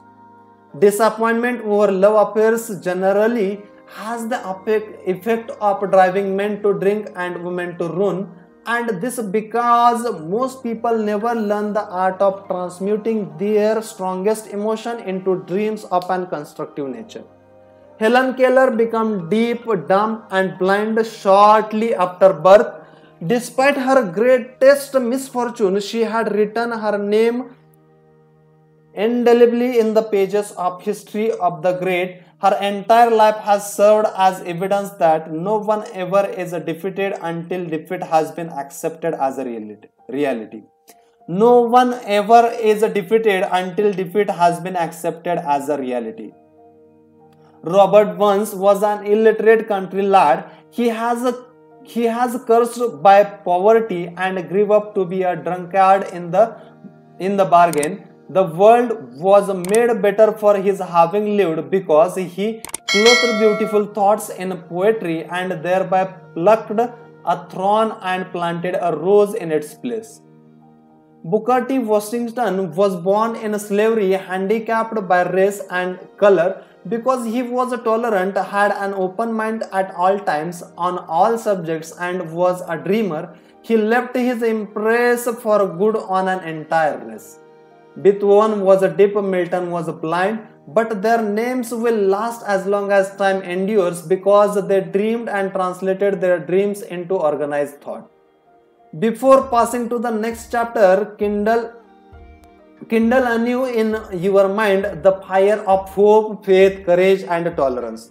If you have these states of mind and a working knowledge of the principles described, all else that you need will come to you when you are ready for it. Let Emerson state the thought in these words: every proverb, every book, every byword that belongs to thief for aid and comfort shall surely come home through open or winding passages.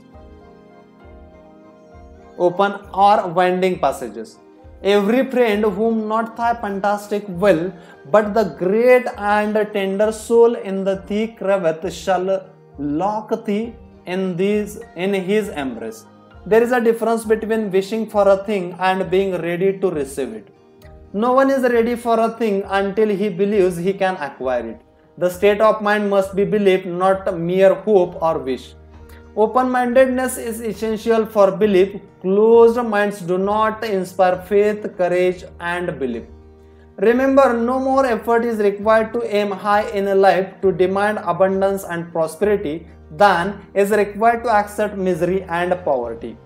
A great poet has correctly stated this universal truth through these lines: I bargained with life for a penny and life would pay no more.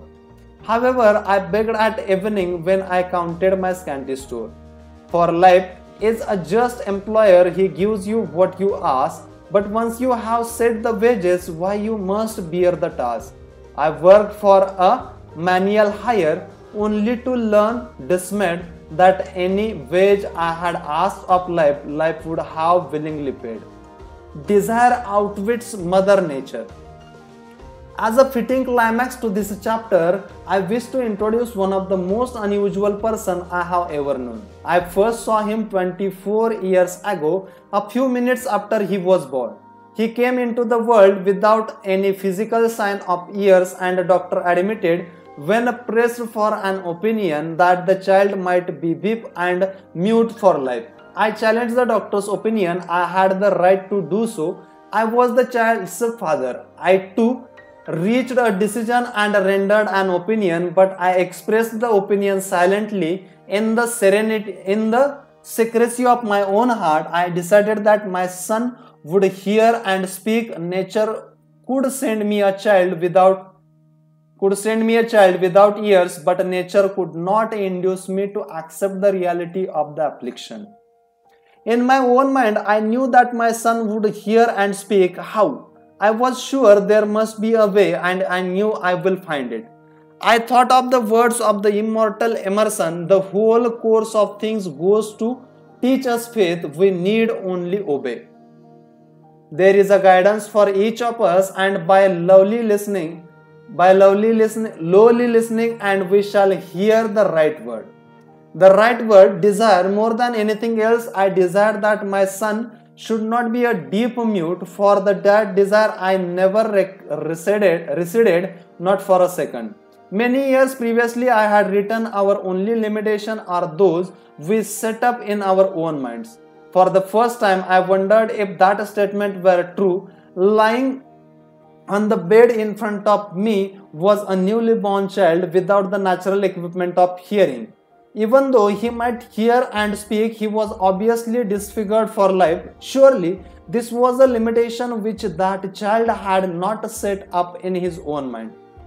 What could I do about it? Somehow, I would find a way to transplant into that child's mind my own burning desire for ways and means of conveying sound to his brain without the aid of ears. As soon as the child was old enough to cooperate, I would fill his mind so completely with a burning desire to hear that nature would, by methods of her own, translate it into physical reality. All of this thinking took place in my own mind, but I spoke of it to no one. Every day I renewed the pledge, and I had made to myself not to accept a deep mute for a son.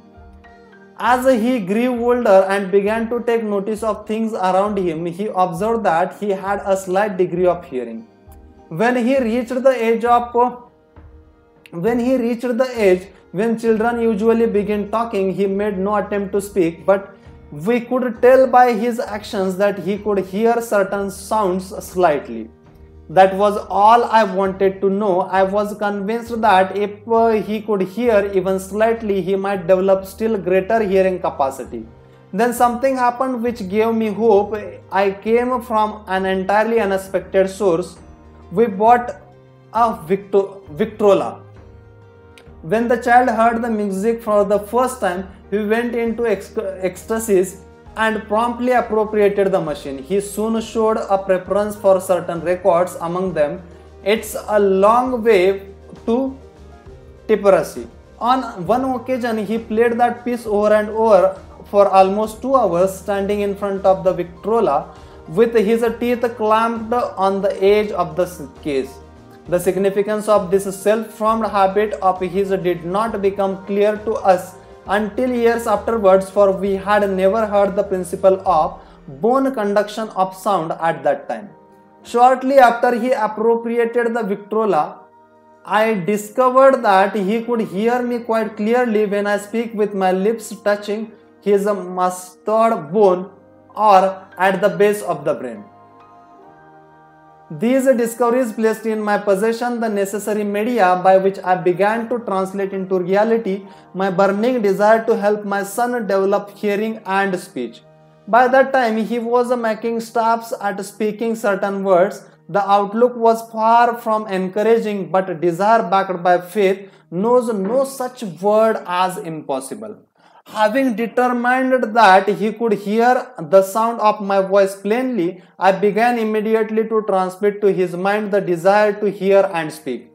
I soon discovered that the child enjoyed bedtime stories, so I went to work creating stories designed to develop in him self-reliance, imagination, and a keen desire to hear and to be normal.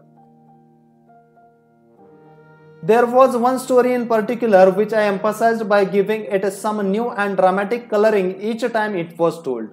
It was designed to plant in his mind the thought that his affliction was not a liability but an asset of great value. Despite the fact that all the philosophy I had examined clearly indicated that every adversity brings with it the seed of an equivalent advantage. Every adversity brings with it the seed of an equivalent advantage.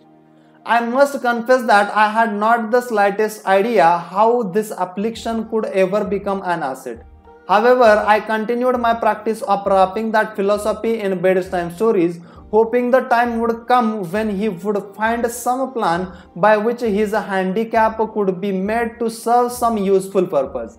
Reason told me plainly that there was no adequate compensation for the lack of ears and natural hearing equipment. Desire backed by faith pushed reason aside and inspired me to carry on. And I analyzed the experience of a retrospect. I can see now that my son's faith in me had much to do with the astounding results. He did not question anything I told him. I sold him the idea that he had a distinct advantage over his older brother and that this advantage would reflect itself in many ways. For example, the teachers in school would observe that he had no ears, and because of this they would show him special attention and treat him with extraordinary kindness. They always did. His mother saw to that by visiting the teachers and arranging with them to give the child the extra attention necessary. I sold him the idea too that when he became old enough to sell newspapers, his older brother had already become a newspaper merchant. He would have a big advantage over his brother for the reason that people would pay him extra money for his wares because they could see that he was a bright, industrious boy despite the fact he had no ears. We could notice that gradually the child's hearing was improving. Moreover, he had not the slightest tendency to be self-conscious because of his affliction. When he was about 7, he showed the first evidence that our methods of servicing his mind was bearing fruit. For several months, he begged for a privilege of selling newspapers, but his mother would not give her consent. She was afraid that his deafness made it unsafe for him to go on the street alone. Finally, he took matter in his own hands. One afternoon, when he was left at home with the servants, he climbed through the kitchen window, shined to the ground, and set out on his own. He borrowed 6 cents in capital from the neighborhood shoemaker, invested it in paper, sold out, reinvested, and kept repeating until late in the evening. After balancing his account and paying back the 6 cents he had borrowed from his banker, he had a net profit of 42 cents. When we got home that night, we found him in bed asleep with the money tightly clenched in his hand. His mother opened his hand, removed the coins, and cried. Of all things, crying over her son's first victory seemed so inappropriate. My reaction was the reverse. I laughed heartily, and I knew that my endeavor to plant in the child's mind an attitude of faith in himself had been successful. His mother saw in his first business venture a little deep boy who had gone out in the streets and risked his life to earn money. I saw a brave, ambitious, self-reliant little businessman whose stock in himself had been increased 100% because he had gone into business on his own initiative and had won. The transaction pleased him because I knew that he had given evidence of a trait of a resourcefulness that would go with him all through life. Later events proved this to be true. When his older brother wanted something, he would lie down on the floor, kick his feet in the air, cry for it, and get it. When the little deep boy wanted something, he would plan a way to earn the money and then buy it for himself. He still follows that plan. Truly, my own son has taught me that handicaps can be converted into stepping stones on which one may climb towards some worthy goal unless they are accepted as obstacles and used as alibis. The little deep boy went through the grades, high schools, and colleges without being able to hear his teachers expecting when they shouted loudly at close range. He did not go to a school for a degree. We would not permit him to learn the sign language. We were determined that he should live a normal life and associate with normal children, and we stood by that decision, although it cost us many heated debates with school officials. While he was in high school, he tried an electrical hearing aid, but it was of no value to him due we believed to a condition that was disclosed when the child was 6 by Dr. J. Gorson Wilson of Chicago, when he operated on one side of boy's head and discovered that there was no sign of natural hearing equipment. During his last week in college, 18 years after operation, something happened which marked the most important turning point of his life.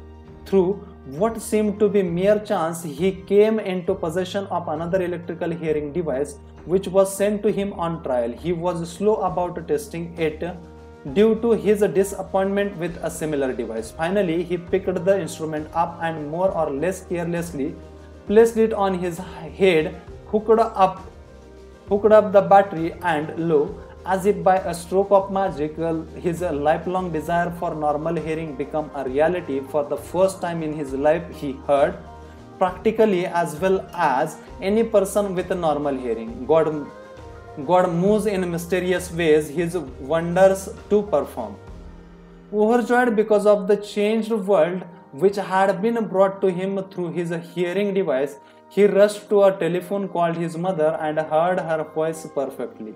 The next day, he plainly heard the voices of all professors in class for the first time in his life. Previously, he could hear them only when they shouted at short range. He heard the radio, he heard the talking pictures, and for the first time in his life, he could converse freely with other people without the necessity of their having to speak loudly. Truly, he had come into possession of a changed world. We had refused to accept nature's error, and by persistent desire we had induced nature to correct that error through the only practical means available. Desire had commenced to pay dividends, but the victory was not yet complete. The boy still had to find a definite and practical way to convert his handicap into an equivalent asset.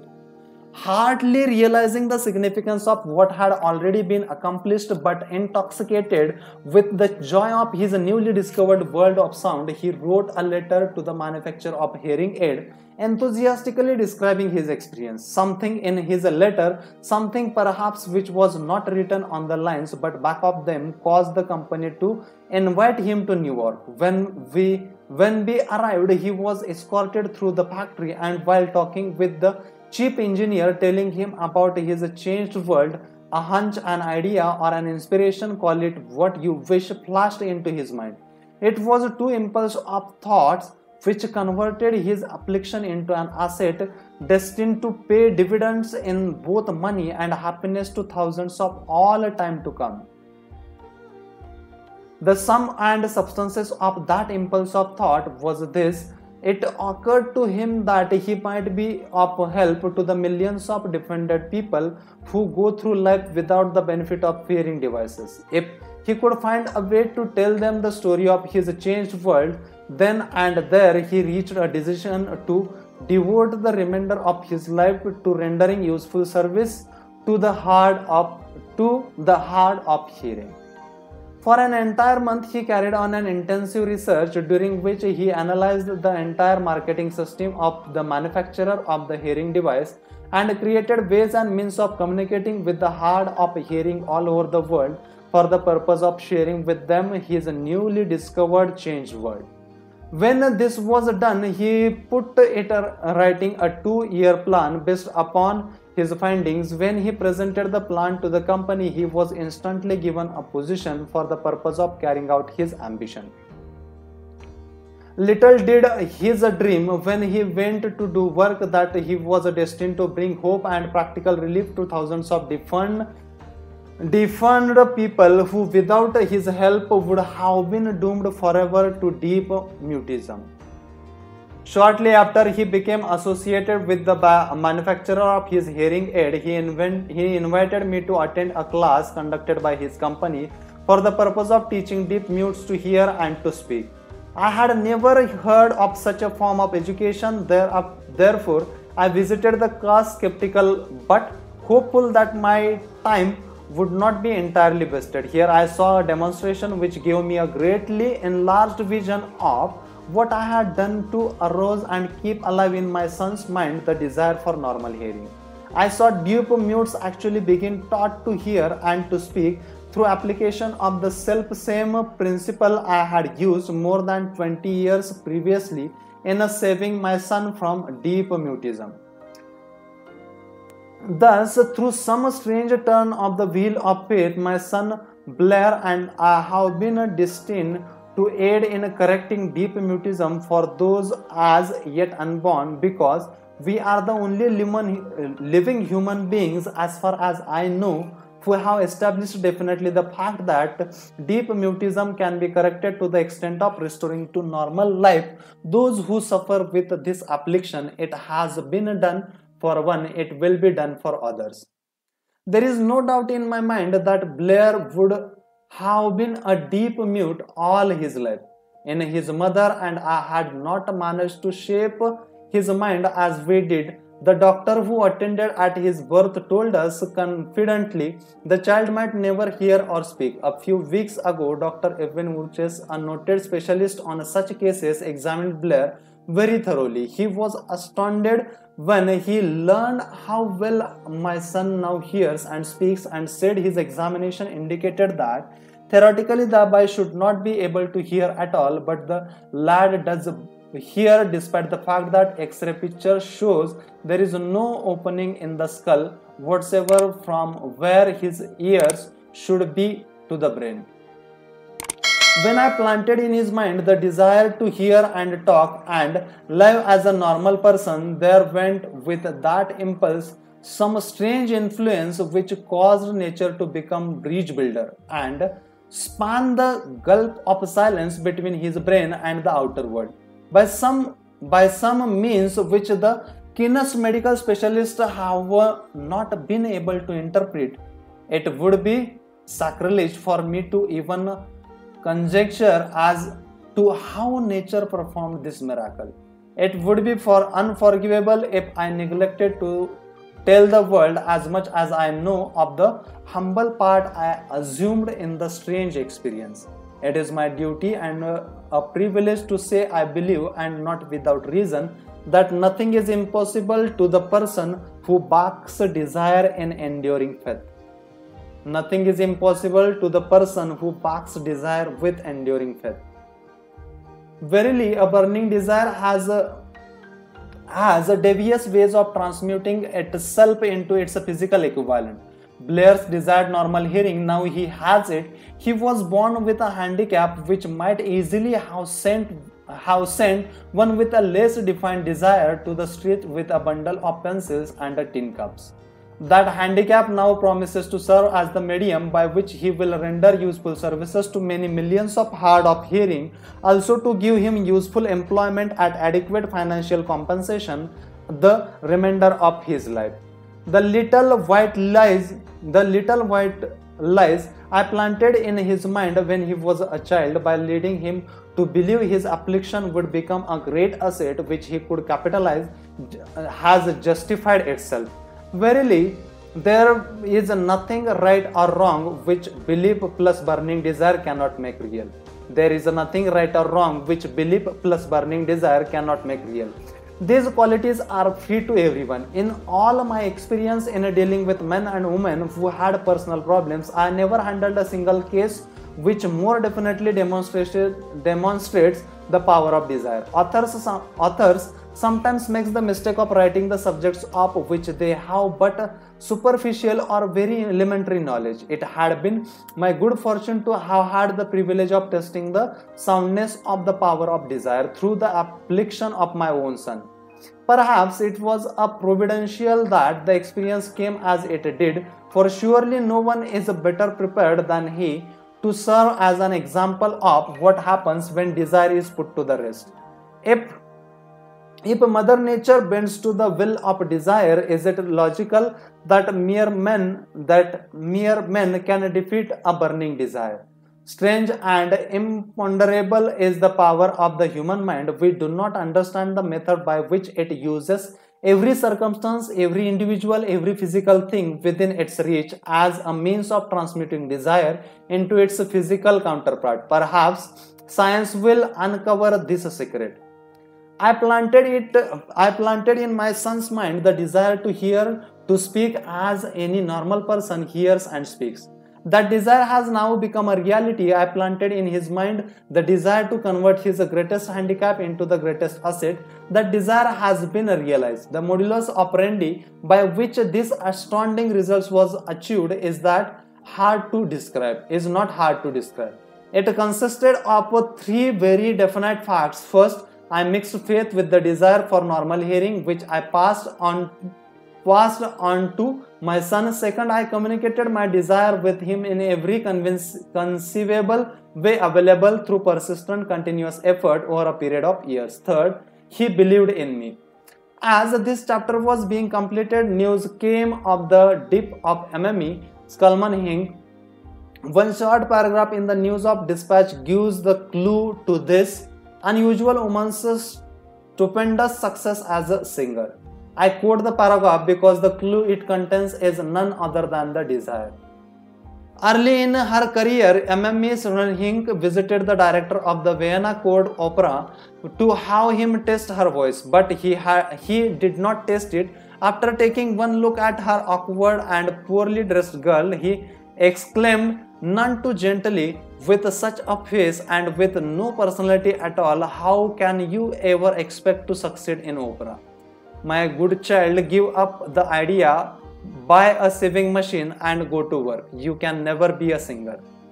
Never is a long time. The director of the Vienna Court Opera knew much about the technique of singing. He knew little about power of desire when it assumes the proportion of an obsession. If he had known more of that power, he would not have made the mistake of condemning genius without giving it an opportunity.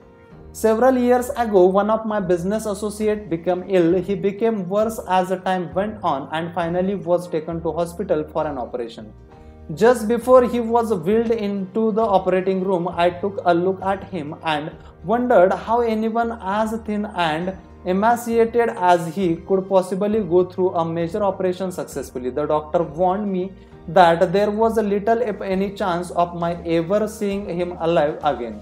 But that was the doctor's opinion. It was not the opinion of the patient. Just before he was wheeled away, he whispered feebly, "Do not be disturbed, Chief. I will be out of here in a few days."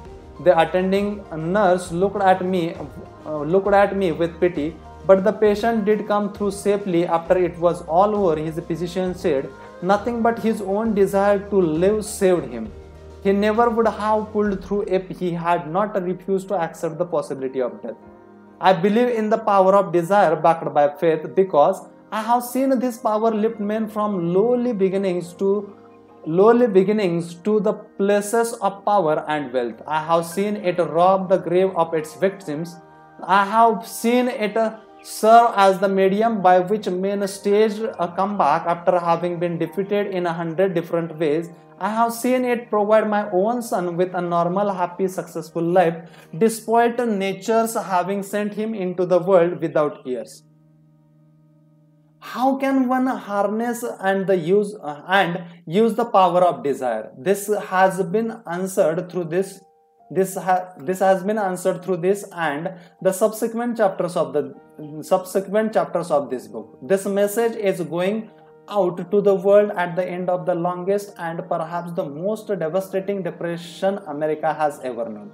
It is reasonable to presume that the message may come to the attention of many who have been wounded by the depression, those who have lost their fortunes, others who have lost their positions, and great numbers who must recognize their plans and stage a comeback.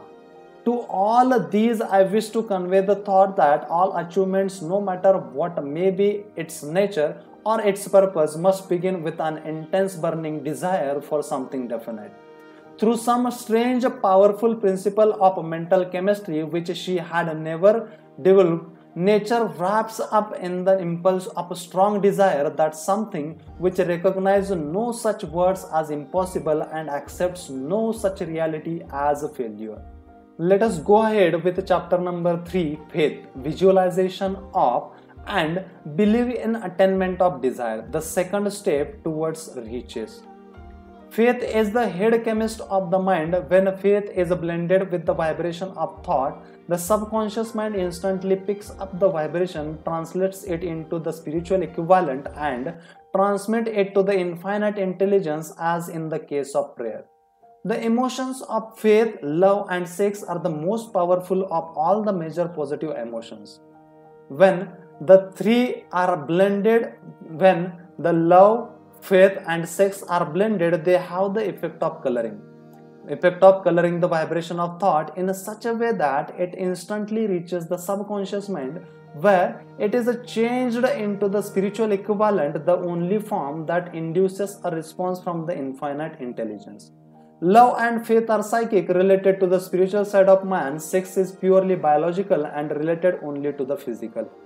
The mixing or blending of these three emotions has the effect of opening a direct line of communication between the finite thinking mind of man and infinite intelligence. How to develop faith? There comes now a statement which will give a better understanding of the importance of principles of autosuggestion, assumes in a transmutation of desire into its physical or monetary equivalent, namely faith. Faith is a state of mind which may be induced or created by affirmation or repeated instructions to the subconscious mind through the principle of autosuggestion. I will repeat. Faith is the state of mind which may be induced or created by affirmation or repeated instructions to the subconscious mind through the principles of autosuggestion. As an illustration, consider the purpose for which you are presumably reading this book. The object is naturally to acquire the ability to transmit the intangible thought impulse of desire into its physical counterpart, money.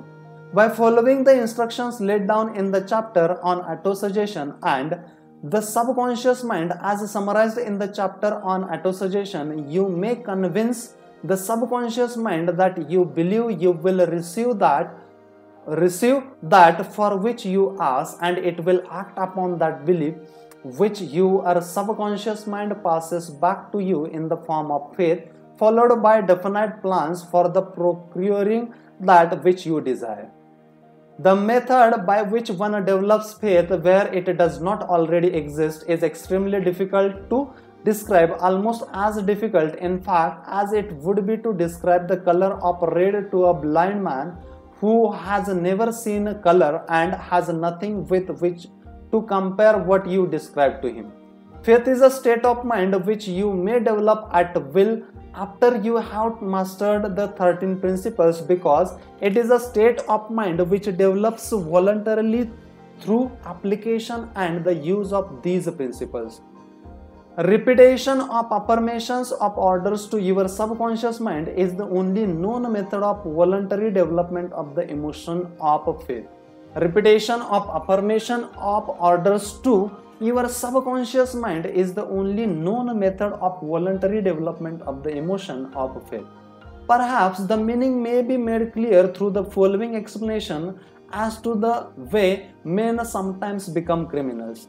Stated in the words of a famous criminologist, when men first come into the contact with crime, they abhor it. If they remain in contact with crime for a time, they become accustomed to it and endure it. If they remain in contact with it long enough, they finally embrace it and become influenced by it. This is the equivalent of saying that any impulse of thought which is repeatedly passed on to the subconscious mind is finally accepted and acted upon by the subconscious mind, which proceeds to translate that impulse into its physical equivalent by the most practical procedure available. In connection with this, consider again a statement: all thoughts which have been emotionalized, given feeling, and mixed with faith begin immediately to translate themselves into their physical equivalent or counterpart. The emotions or the feelings portions of the thought are the factors which give thoughts vitality, life, and action. The emotion of faith, love and sex when mixed with any thought impulse give it greater action than any of these emotions can do singly. Not only thought impulses which have been mixed with faith, but those which have been mixed with any of the positive emotions or any of the negative emotions may reach and influence the subconscious mind. From this statement, you will understand that subconscious mind will translate into its physical equivalent a thought impulse of a negative or a destructive nature just as readily as it will act upon thought impulses of a positive or constructive nature. This accounts for the strange phenomenon which so many millions of people experience referred to as misfortune or bad luck. There are millions of people who believe themselves doomed to poverty and failure because of some strange force over which they believe they have no control. They are the creators of their own misfortune because of this negative belief, which is picked up by the subconscious mind and translated into its physical equivalent. This is an appropriate place at which to suggest against that you may benefit by passing on to your subconscious mind any desire which you wish translated into its physical or monetary equivalent in a state of expectancy or belief that the transmutation will actually take place. Your belief or faith is the element which determines the action of your subconscious mind. Your belief or faith is the element which determines the action of your subconscious mind. There is nothing to hinder you from deceiving your subconscious mind when giving it instructions through autosuggestions as I deceived my son's subconscious mind. To make this deceit more realistic, conduct yourself just as you would if you were already in possession of the material things which you are demanding.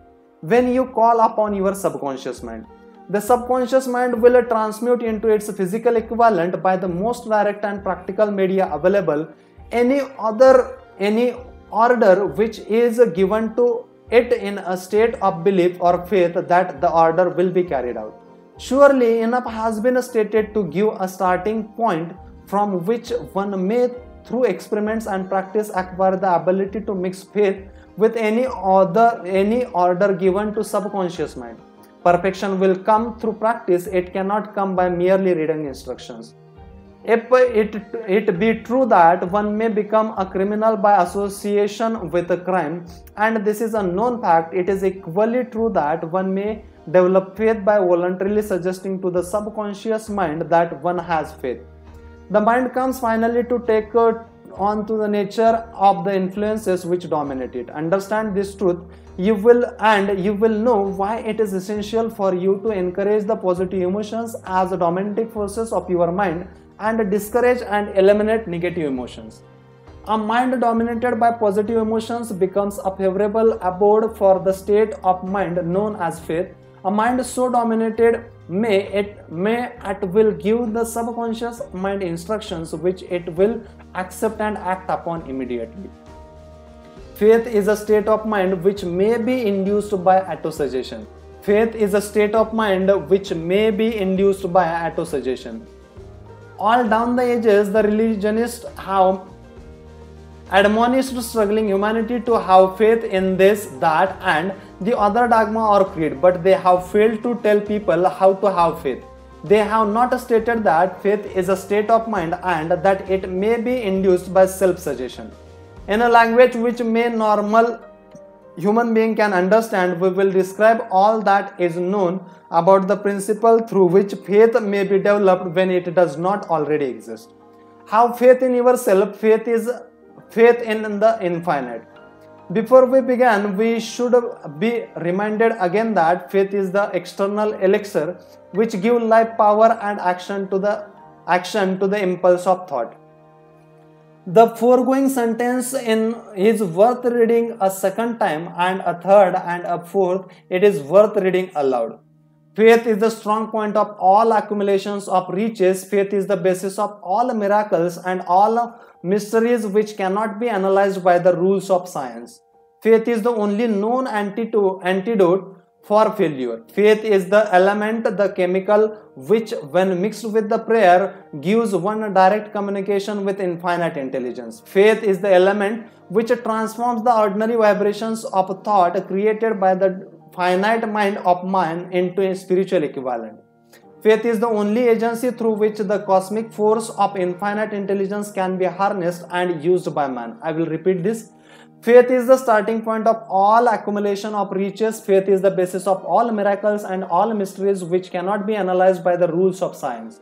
Faith is the only known antidote for failure. Faith is the element, the chemical, which when mixed with prayer gives one direct communication with the infinite intelligence. Faith is the element which transforms the ordinary vibration of thought created by the finite mind of man into the spiritual equivalent. Faith is the only agency through which the cosmic force of infinite intelligence can be harnessed and used by men. Everyone on the foregoing statements is capable of proof. The proof is simple and easy demonstration. It is wrapped up in the principle of autosuggestion. Let us center our attention therefore upon the subject of self-suggestion and find out what it is and what it is capable of achieving. It is a well-known fact that one comes finally to believe whatever one repeats to oneself, whether the statement to be true or false. If a man repeats a lie over and over, he will eventually accept the lie as a truth. Moreover, he will believe it to be the truth. Every man is what he is because of the dominating thoughts which he permits to occupy his mind. Thoughts which a man deliberately places in his own mind and encourages with sympathy and with which he mixes any one or more of the emotions constitute the motivating forces which direct and control his every movement, act and deed. Comes now a very significant statement of truth. Thoughts which are mixed with any of the feelings of emotions constitute a magnetic force which attracts from the vibrations of the ether other similar or related thoughts. A thought thus magnetized with emotion may be compared to a seed which when planted in a fertile soil germinates, grows and multiplies itself over and over again until that which was originally one small seed becomes countless millions of seeds of the same brand. The ether is a great cosmic mass of external forces of vibration. It is made up of both destructive vibrations and constructive vibrations. It carries at all times vibrations of fear, poverty, disease, failure, misery and vibrations of prosperity, health, success and happiness just as surely as it carries the sound of hundreds of orchestrations of music and hundreds of human voices, all of which maintain their own individuality and means of identification through the medium of radio. From the great storehouse of the ether, the human mind is constantly attracting vibrations which harmonize with that which dominates the human mind. Any thought, idea, plan or purpose which one holds in one's mind attracts from the vibrations of the ether a host of its relatives, adds these relatives to its own force and grows until it becomes the dominating motivating master of the individual in whose mind it has been housed.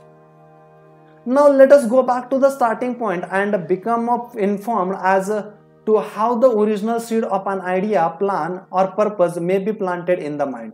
The information is easily conveyed. Any idea, plan or purpose may be placed in the mind through repetition of thought. This is why you are asked to write out a statement of your major purpose, a definite chief aim, commit it to memory and repeat it. It is audible words day after day until these vibrations of sound have reached your subconscious mind. We are what we are because of the vibrations of thought which we pick up and register through the stimuli of our daily environment. Resolve to throw off the influences of any unfortunate environment and to build your own life to order. Taking inventory of mental assets and liabilities, you will discover that your greatest weakness is a lack of self-confidence. This handicap can be surmounted and timidly translated into courage through the aid of principles of autosuggestion. The application of this principle may be made through a simple arrangement of positive thought impulses stated in writing, memorized and repeated until they become a part of the working equipment of the subconscious faculty of your mind. Self-confidence formula.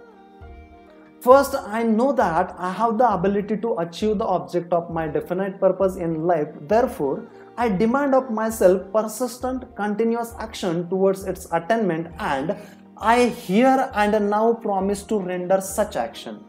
Second, I realize the dominating thoughts of my mind will eventually reproduce themselves in outward physical action and gradually transform themselves into physical reality. Therefore, I will concentrate my thoughts for 30 minutes daily upon the task of thinking of the person I intend to become, here thereby creating in my mind a clear mental picture of that person. Third, I know through the principle of autosuggestion any desire that I persistently hold in my mind will eventually seek the expression through some practical means of attaining the object back of it. Therefore, I will devote 10 minutes daily to demanding of myself the development of self-confidence. Fourth, I have clearly written down a description of my definite chief aim in my life, and I will never stop trying until I shall have developed sufficient self-confidence for its attainment. Fifth, I fully realize that no wealth or position can long endure unless built upon truth and justice. Therefore, I will engage in no transaction which does not benefit all whom it affects. I will succeed by attracting to myself the forces I wish to use and the cooperation of other people. I will induce others to serve me because of my willingness to serve others. I will eliminate hatred, envy, jealousy, selfishness, and cynicism by developing love for all humanity, because I know that a negative attitude towards others can never bring me success. I will cause others to believe in me because I will believe in them and in myself. I will sign my name to this formula, commit it to memory, and repeat it aloud once a day with a full faith that it will gradually influence my thoughts and actions so that I will become a self-reliant and successful person. Back of this formula is a law of nature which no man has yet able to explain. It has baffled and scientists of all ages. The psychologists have named this law autosuggestion and let it go at that. The name by which one calls this law is of little importance. The important fact about it is it works for the glory and the success of mankind if it is used constructively. On the other hand, if used destructively, it will destroy just as readily. In this statement may be found a very significant truth, namely that those who go down in a defeat and end their lives in poverty, misery, and distress do so because of negative applications of principles of autosuggestion. The cause may be found in the fact that all impulses of thought have a tendency to clothe themselves in their physical equivalent. The subconscious mind, the chemical laboratory in which all thoughts impulses are combined and made ready for translation into physical reality, makes no distinction between constructive and destructive thought impulses. It works with the material we feed it through our thought impulses. The subconscious mind will translate into reality a thought driven by fear just as readily as it will translate into reality a thought driven by courage or faith. The pages of medical history are rich with the illustration of the cases of suggestive suicide. A man may commit suicide through negative suggestion just as effectively as by any other means. In a Midwestern city, a man by the name of Joseph Grant, a bank official, borrowed a large sum of bank's money without the consent of directors. He lost the money through gambling. One afternoon, the bank examiner came and began to check the accounts. Grant left the bank, took a room in a local hotel, and when they found him 3 days later, he was lying in bed, wailing and moaning, repeating over and over these words, "My God, this will kill me. I cannot stand the disagree." In a short time, he was dead. The doctors pronounced the case one of the mental suicide. Just as electricity will turn the wheels of industry and render useful service if used constructively, or snuff out life if wrongly used, so will the law of autosuggestion lead you to peace and prosperity, or down into the valleys of misery, failure, and death according to your degree of understanding and application of it. If you fill your mind with fear, doubt, and unbelief in your ability to connect with and use the forces of infinite intelligence, the law of autosuggestion will take this spirit of unbelief and use it as a pattern by which your subconscious mind will translate it into its physical equivalent. This statement is as true as the statement that 2 and 2 are 4. Like the wind which carries one ship east and the another west, the law of autosuggestion will lift you up or pull you down according to the way you set your sails of thought. The law of autosuggestion, through which any person may rise to the altitudes of achievements which stagger the imagination, is well described in the following verses. If you think you are beaten, you are. If you think you dare not, you don't. If you like to win but you think you can't, it is almost certain you won't. If you think you will lose, you are lost. For out of the world we found, success begins with a fellow's will. It's all in the state of mind. If you think you are the outclassed, you have got to think high to rise. You have got to be sure of yourself before you can ever win a prize. Life battles don't always go to the stronger or faster man, but soon or late the man who wins is the man who thinks he can. Observe the words which have been emphasized and you will catch the deep meaning which the poet had in mind. Somewhere in your makeup, perhaps in the cells of your brain, there lies the sleeping and the sleep of achievement, which the seed of achievement which, if arose and put into action, would carry you to heights such as you may never have hoped to attain. Just as a master musician may cause the most beautiful strains of music to pour forth from the strings of violin, so many you arouse the genius which lies asleep in your brain and cause it to drive you upward to whatever goal you may wish to achieve. Abraham Lincoln was a failure at everything he tried until he was well past at the age of 40. He was a Mr. Nobody from nowhere until a great experience came into his life, aroused the sleeping genius within his heart and the brain, and gave the world one of its really great men. That experience was mixed with the emotions of sorrow and love. It came to him through Annie Ridley, the only woman whom he ever truly loved. It is a known fact that the emotion of love is closely akin to the state of mind known as faith, and this for the reason that love comes very near to the translating one's thought impulses into their spiritual equivalent. During his work of research, the author discovered from the analysis of the life work and achievements of hundreds of men of outstanding accomplishments that there was the influence of a woman's love back of nearly every one of them. The emotion of love in the human heart and brain creates a favorable field of magnetic attraction which causes an influx of the higher and finer vibrations which are afloat in the ether. If you wish existence of the power of faith, study the achievements of the men and women who have employed it. At the head of the list comes the Nazarene.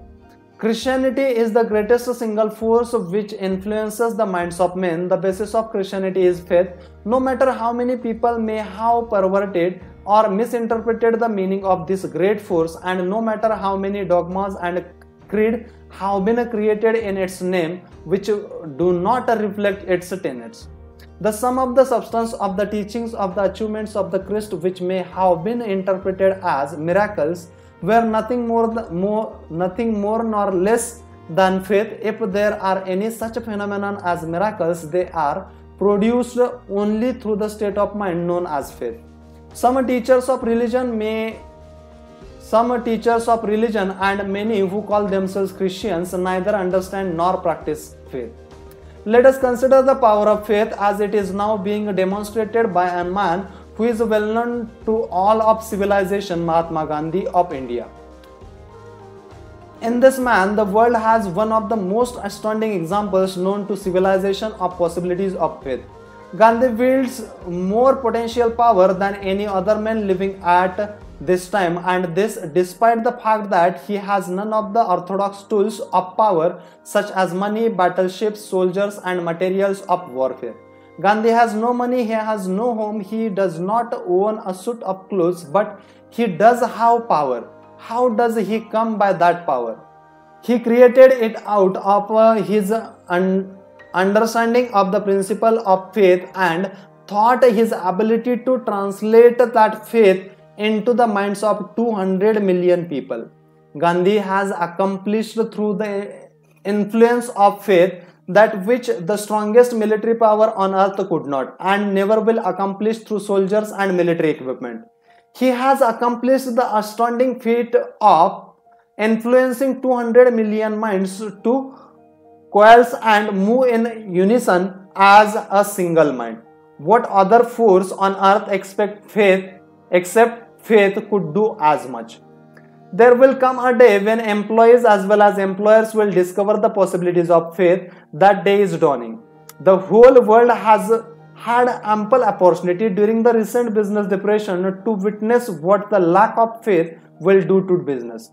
Surely civilization has produced a sufficient number of intelligent human beings to make use of this great lesson which the depression has taught the world.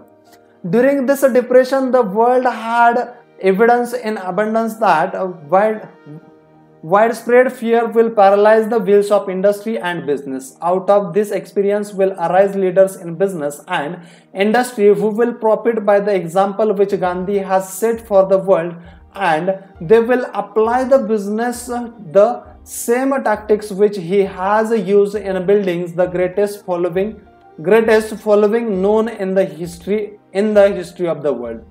These leaders will come from the rank and file of the unknown men and who now labor in the steel plants and coal mines, the automobile factories and in the small towns and cities of America. Business is due for a reform. Make no mistake about this. The methods of past based upon economic combinations of force and fear will be supplanted by the better principles of faith and cooperation. Men who labor will receive more than daily wages. They will receive dividends from the businesses the same as those who supply the capital for business, but first they must give more to their employers and stop this bickering and bargaining by force at the expense of the public. They must earn the right to dividends. Moreover, and this is the most important thing of all, they will be led by leaders who will understand and apply the principles employed by Mahatma Gandhi. Only in this way may leaders get from their followers the spirit of full cooperation which constitutes power in its highest and most enduring forms. This stupendous machine age in which we live and from which we are just emerging has taken the soul out of men. Its leaders have driven men as though they were pieces of cold machinery, and they were forced to do so by the employees who have bargained at the expenses of all concerned to get and not to give. The watchword of the future will be the human happiness and contentment. And when this state of mind shall have been attained, the production will take care of itself more effectively than anything that has ever been accomplished, where men did not and could not mix faith and individual interest with their labor. Because of the need for faith and cooperation in operating business and industry, it will be both interesting and profitable to analyze an event which provides an excellent understanding of the method by which industrialists and businessmen accumulate great fortunes by giving before they try to get. The event chosen for this illustration dates back to 1900 when the United States Steel Corporation was being formed. As you read the story, keep in mind these fundamental facts and you will understand how ideas have been converted into huge fortunes. First, the huge United States Steel Corporation was born in the mind of Charles M. Schwab in the form of an idea he created through his imagination. Second, he mixed faith with his idea. Third, he formulated a plan for the transformation of his idea into physical and financial reality.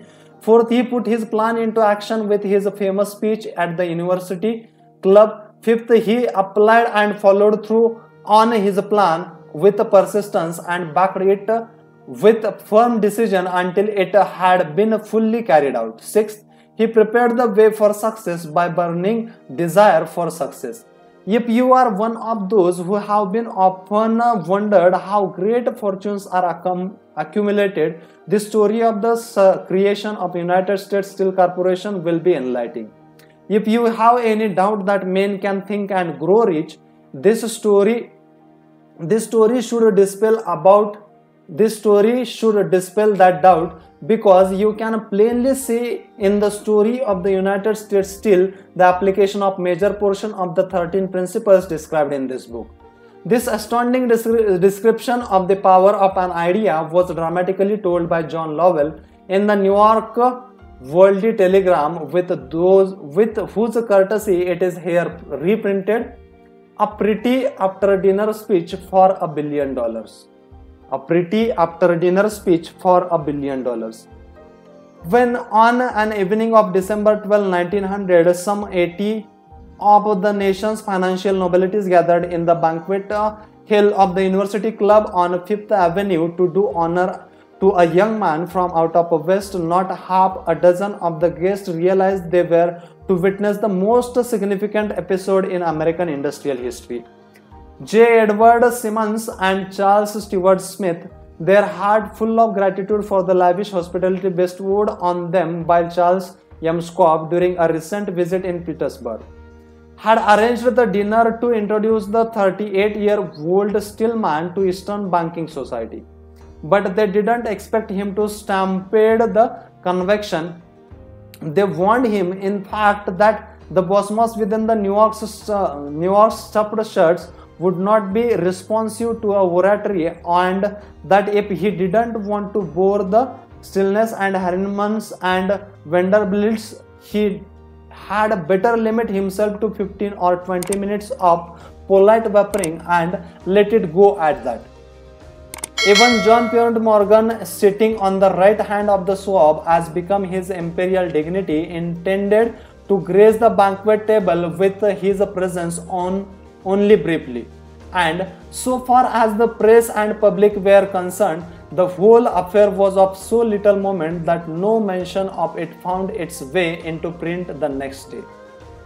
So the two hosts and their distinguished guests ate their way through the usual 7 or 8 courses. There was a little conversation, and what was of it was restrained. Few of the bankers and brokers had met Schwab. Those careers had flowered along the banks of the Monongahela, and none knew him well. But before the evening was over, they and with them Money Master Morgan were to be swept off their feet, and $1 billion baby, the United States Steel Corporation, was to be conceived. It is perhaps unfortunate for the sake of history that no record of Charlie Schwab's speech at the dinner ever was made. He repeated some parts of it at a later date during a similar meeting of Chicago bankers, and still later, when the government brought suit to dissolve the Steel Trust, he gave his own version from the witness stand of the remarks that stimulated Morgan into a frenzy of financial activity. It is probable, however, that it was a homely speech, somewhat ungrammatical, for the necessities of language never bothered Schwab, full of epigram and threatened with wit, but aside from that, it had a galvanic force and effect upon the 5 billions of estimated capital that was represented by the dinners. After it was over and the gathering was still under its spell, although Schwab had talked for 90 minutes, Morgan led the orator to a resplendent window where, dangling their legs from the high uncomfortable seats, they talked for an hour more. The magic of Schwab's personality had been turned on full force, but what was more important and lasting was the full-fledged, clear-cut program being laid down for the aggregation of steel. Many other men had tried to interest Morgan in slapping together a steel trust after a pattern of biscuit, wire, and hoop, sugar, rubber, whiskey, oil or chewing gum combinations. John W. Gates, the gambler, had urged it, but Morgan distracted him. The Murray boys, Bill and Jim Chicago, took jobbers who had glued together a match trust and a cracker corporation and urged it and failed. Albert H. Gary, and a sanctimonious country lawyer, wanted to foster it, but he wasn't big enough to be impressive until Schwab's electorate took J.P. Morgan to the height from which he could visualize the solid results of the most daring financial undertaking ever conceived. The project was regarded as a delirious dream of easy money crackpot.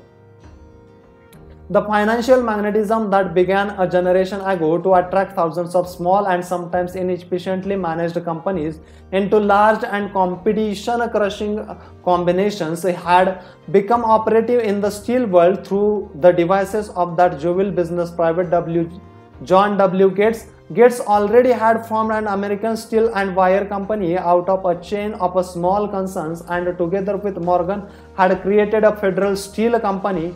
The National Tube and American Bridge companies were two more Morgan concerns, and the Murray brothers and the Forsaken, the match and the cookies business to the form of American Group Tin Plate, Steel Hoops, Sheet Steel, and the National Steel Company.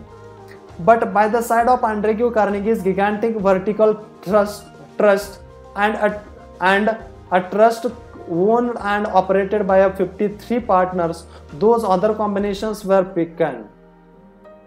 They might combine to their heart's content, but the whole lot of them couldn't make a dent in the Carnegie's organization, and Morgan knew it.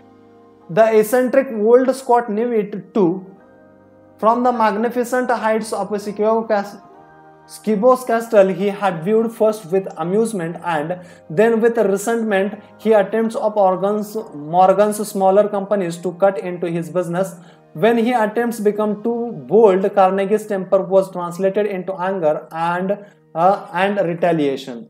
He decided to duplicate every mill owned by his rival. Hitherto, he hadn't been interested in wire, pipe, hoops, or sheet. Instead, he was content to sell such companies the raw steel and let them work it into whatever shape they wanted. Now, with Scobb as his chief and able lieutenant, he planned to drive his enemies to the wall. So it was that in the speech of the Charles M. Scobb, Morgan saw the answer of his problem of combination. A trust without Carnegie's giant of them all would be no trust at all. A plum pudding, as one writer said, without the plums. Scobb's speech on the 9th of December 12 and on the night of December 12, 1900 undoubtedly carried the interference through not the pledge that the vast Carnegie's enterprise could be brought under the Morgan tent. He talked of the world future for steel, of reorganization for efficiency, of specialization, scrapping, and unsuccessful mills, and a concentration of efforts on the flourishing properties of economies in the over traffic of economics in the overhead and administrative departments of capturing foreign markets. More than that, he told the buccaneers among them wherein lay the errors of their customary piracy, their purposes, their inferred bad being to create monopolies, raise prices, and pay themselves fat dividends out of privilege. Schwab condemned the system in his heartiest manner. The short-sightedness of such a policy, he told his hearers, lay in the fact that it is restricted the market in an era when everything cried for expansion. By cheapening the cost of steel, he argued, an ever-expanding market would be created, more uses of steel would be devised, and a goodly portion of the world trade could be captured. Actually, though he did not know it, Schwab was an apostle of modern mass production. So, the dinner at the University Club came to an end. Morgan went home to think about the Schwab's rosy predictions. Schwab went back to Petersburg to run the steel business for the V. Andrew Carnegie, while Gary and the rest went back to their stock tickers to fiddle around the anticipation of the next move. It was not long coming. It took Morgan about 1 week to digest the feast of reason Schwab had placed before him. When he had assured himself that no financial indigestion was to result, so he sent for Schwab and found that the young man, rather coy, Mr. Carnegie, Schwab indicated, might not like it if he found his trusted company president had been flirting with the emperor of Wall Street, the street upon which Carnegie was resolved never to tread. Then it was suggested by John W. Gates, the go-between, that if Schwab happened to be in the Bellevue Hotel of Philadelphia, J.P. Morgan might also happen to be there. When Schwab arrived, however, Morgan was inconveniently ill at his New York home, and so, on the elder man's pressing invitation, Schwab went to New York and presented himself at the door of the financier's library. Now, certain economic historians have professed the belief that from the beginning to the end of the drama, and the stage was set by Andrew Carnegie.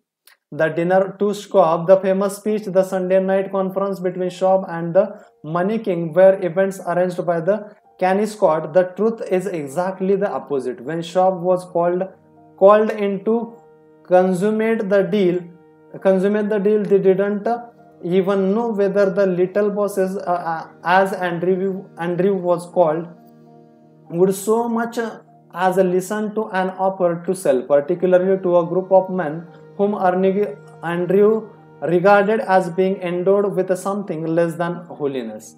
But Schwab did take into the conference with him his own handwriting 6 sheets of copperplate figures representing to his mind the physical worth and the potential earnings capacity of every steel company he regarded as an essential star in the new metal firmament. 4 men pondered over these figures all night. The chief, of course, was Morgan, steadfast in his belief in the divine right of money.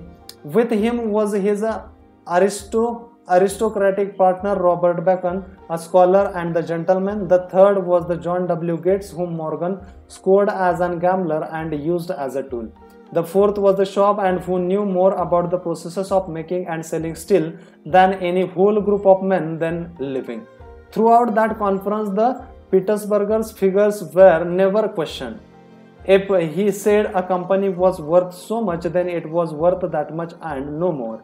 He was insistent too upon including in the combination only those concerns he nominated. He had conceived a cooperation in which there would be no duplication, not even to satisfy the greed of friends who wanted to unload their companies upon the broad Morgan shoulders. Thus, he left out by design a number of the larger concerns upon which the walruses and carpenters of Wall Street had cast hungry eyes. When down came, Morgan rose and straightened his back. Only one question remained. "Do you think you can persuade Andrew Carnegie to sell?" he asked. "I can try," said Schwab. "If you can get him to sell, I will undertake the matter," said Morgan. So far, so good. But would Carnegie sell? How much would he demand? Schwab thought. About 320 crore American dollars. What would he take payment in? Common or preferred stocks, bonds, cash? Nobody could raise a third of $1 billion in cash.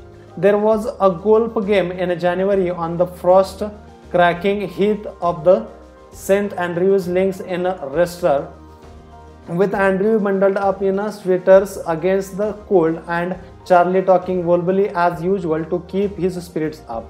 But no word of business was mentioned until the pair sat down in the cozy warmth of the Carnegie's cottage hard by. Then with the same persuasiveness that had hypnotized 80 millionaires at the University Club, Schwab poured out the glutting promises of retirement in comfort, of untold millions of satisfying the old man's social caprice. Carnegie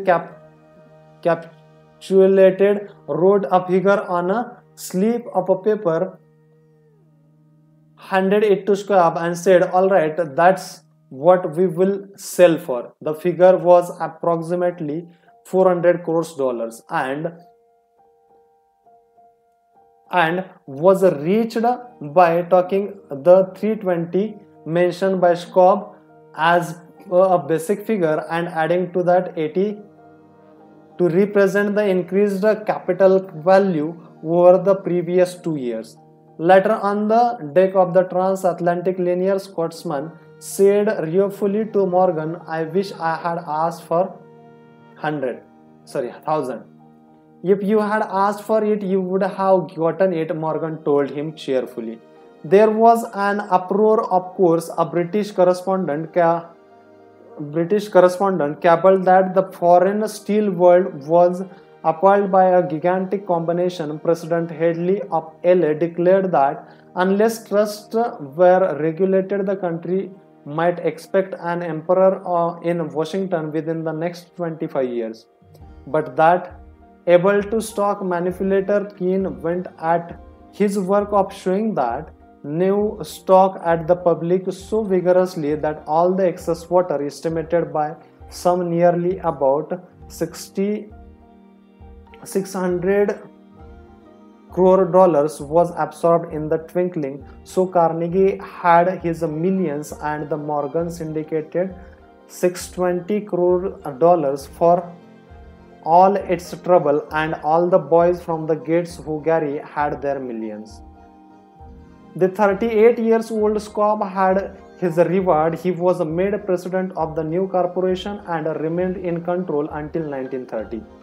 The dramatic story of big business which you have just finished was included in this book because it is a perfect illustration of the method by which desire can be transmuted into its physical equivalent.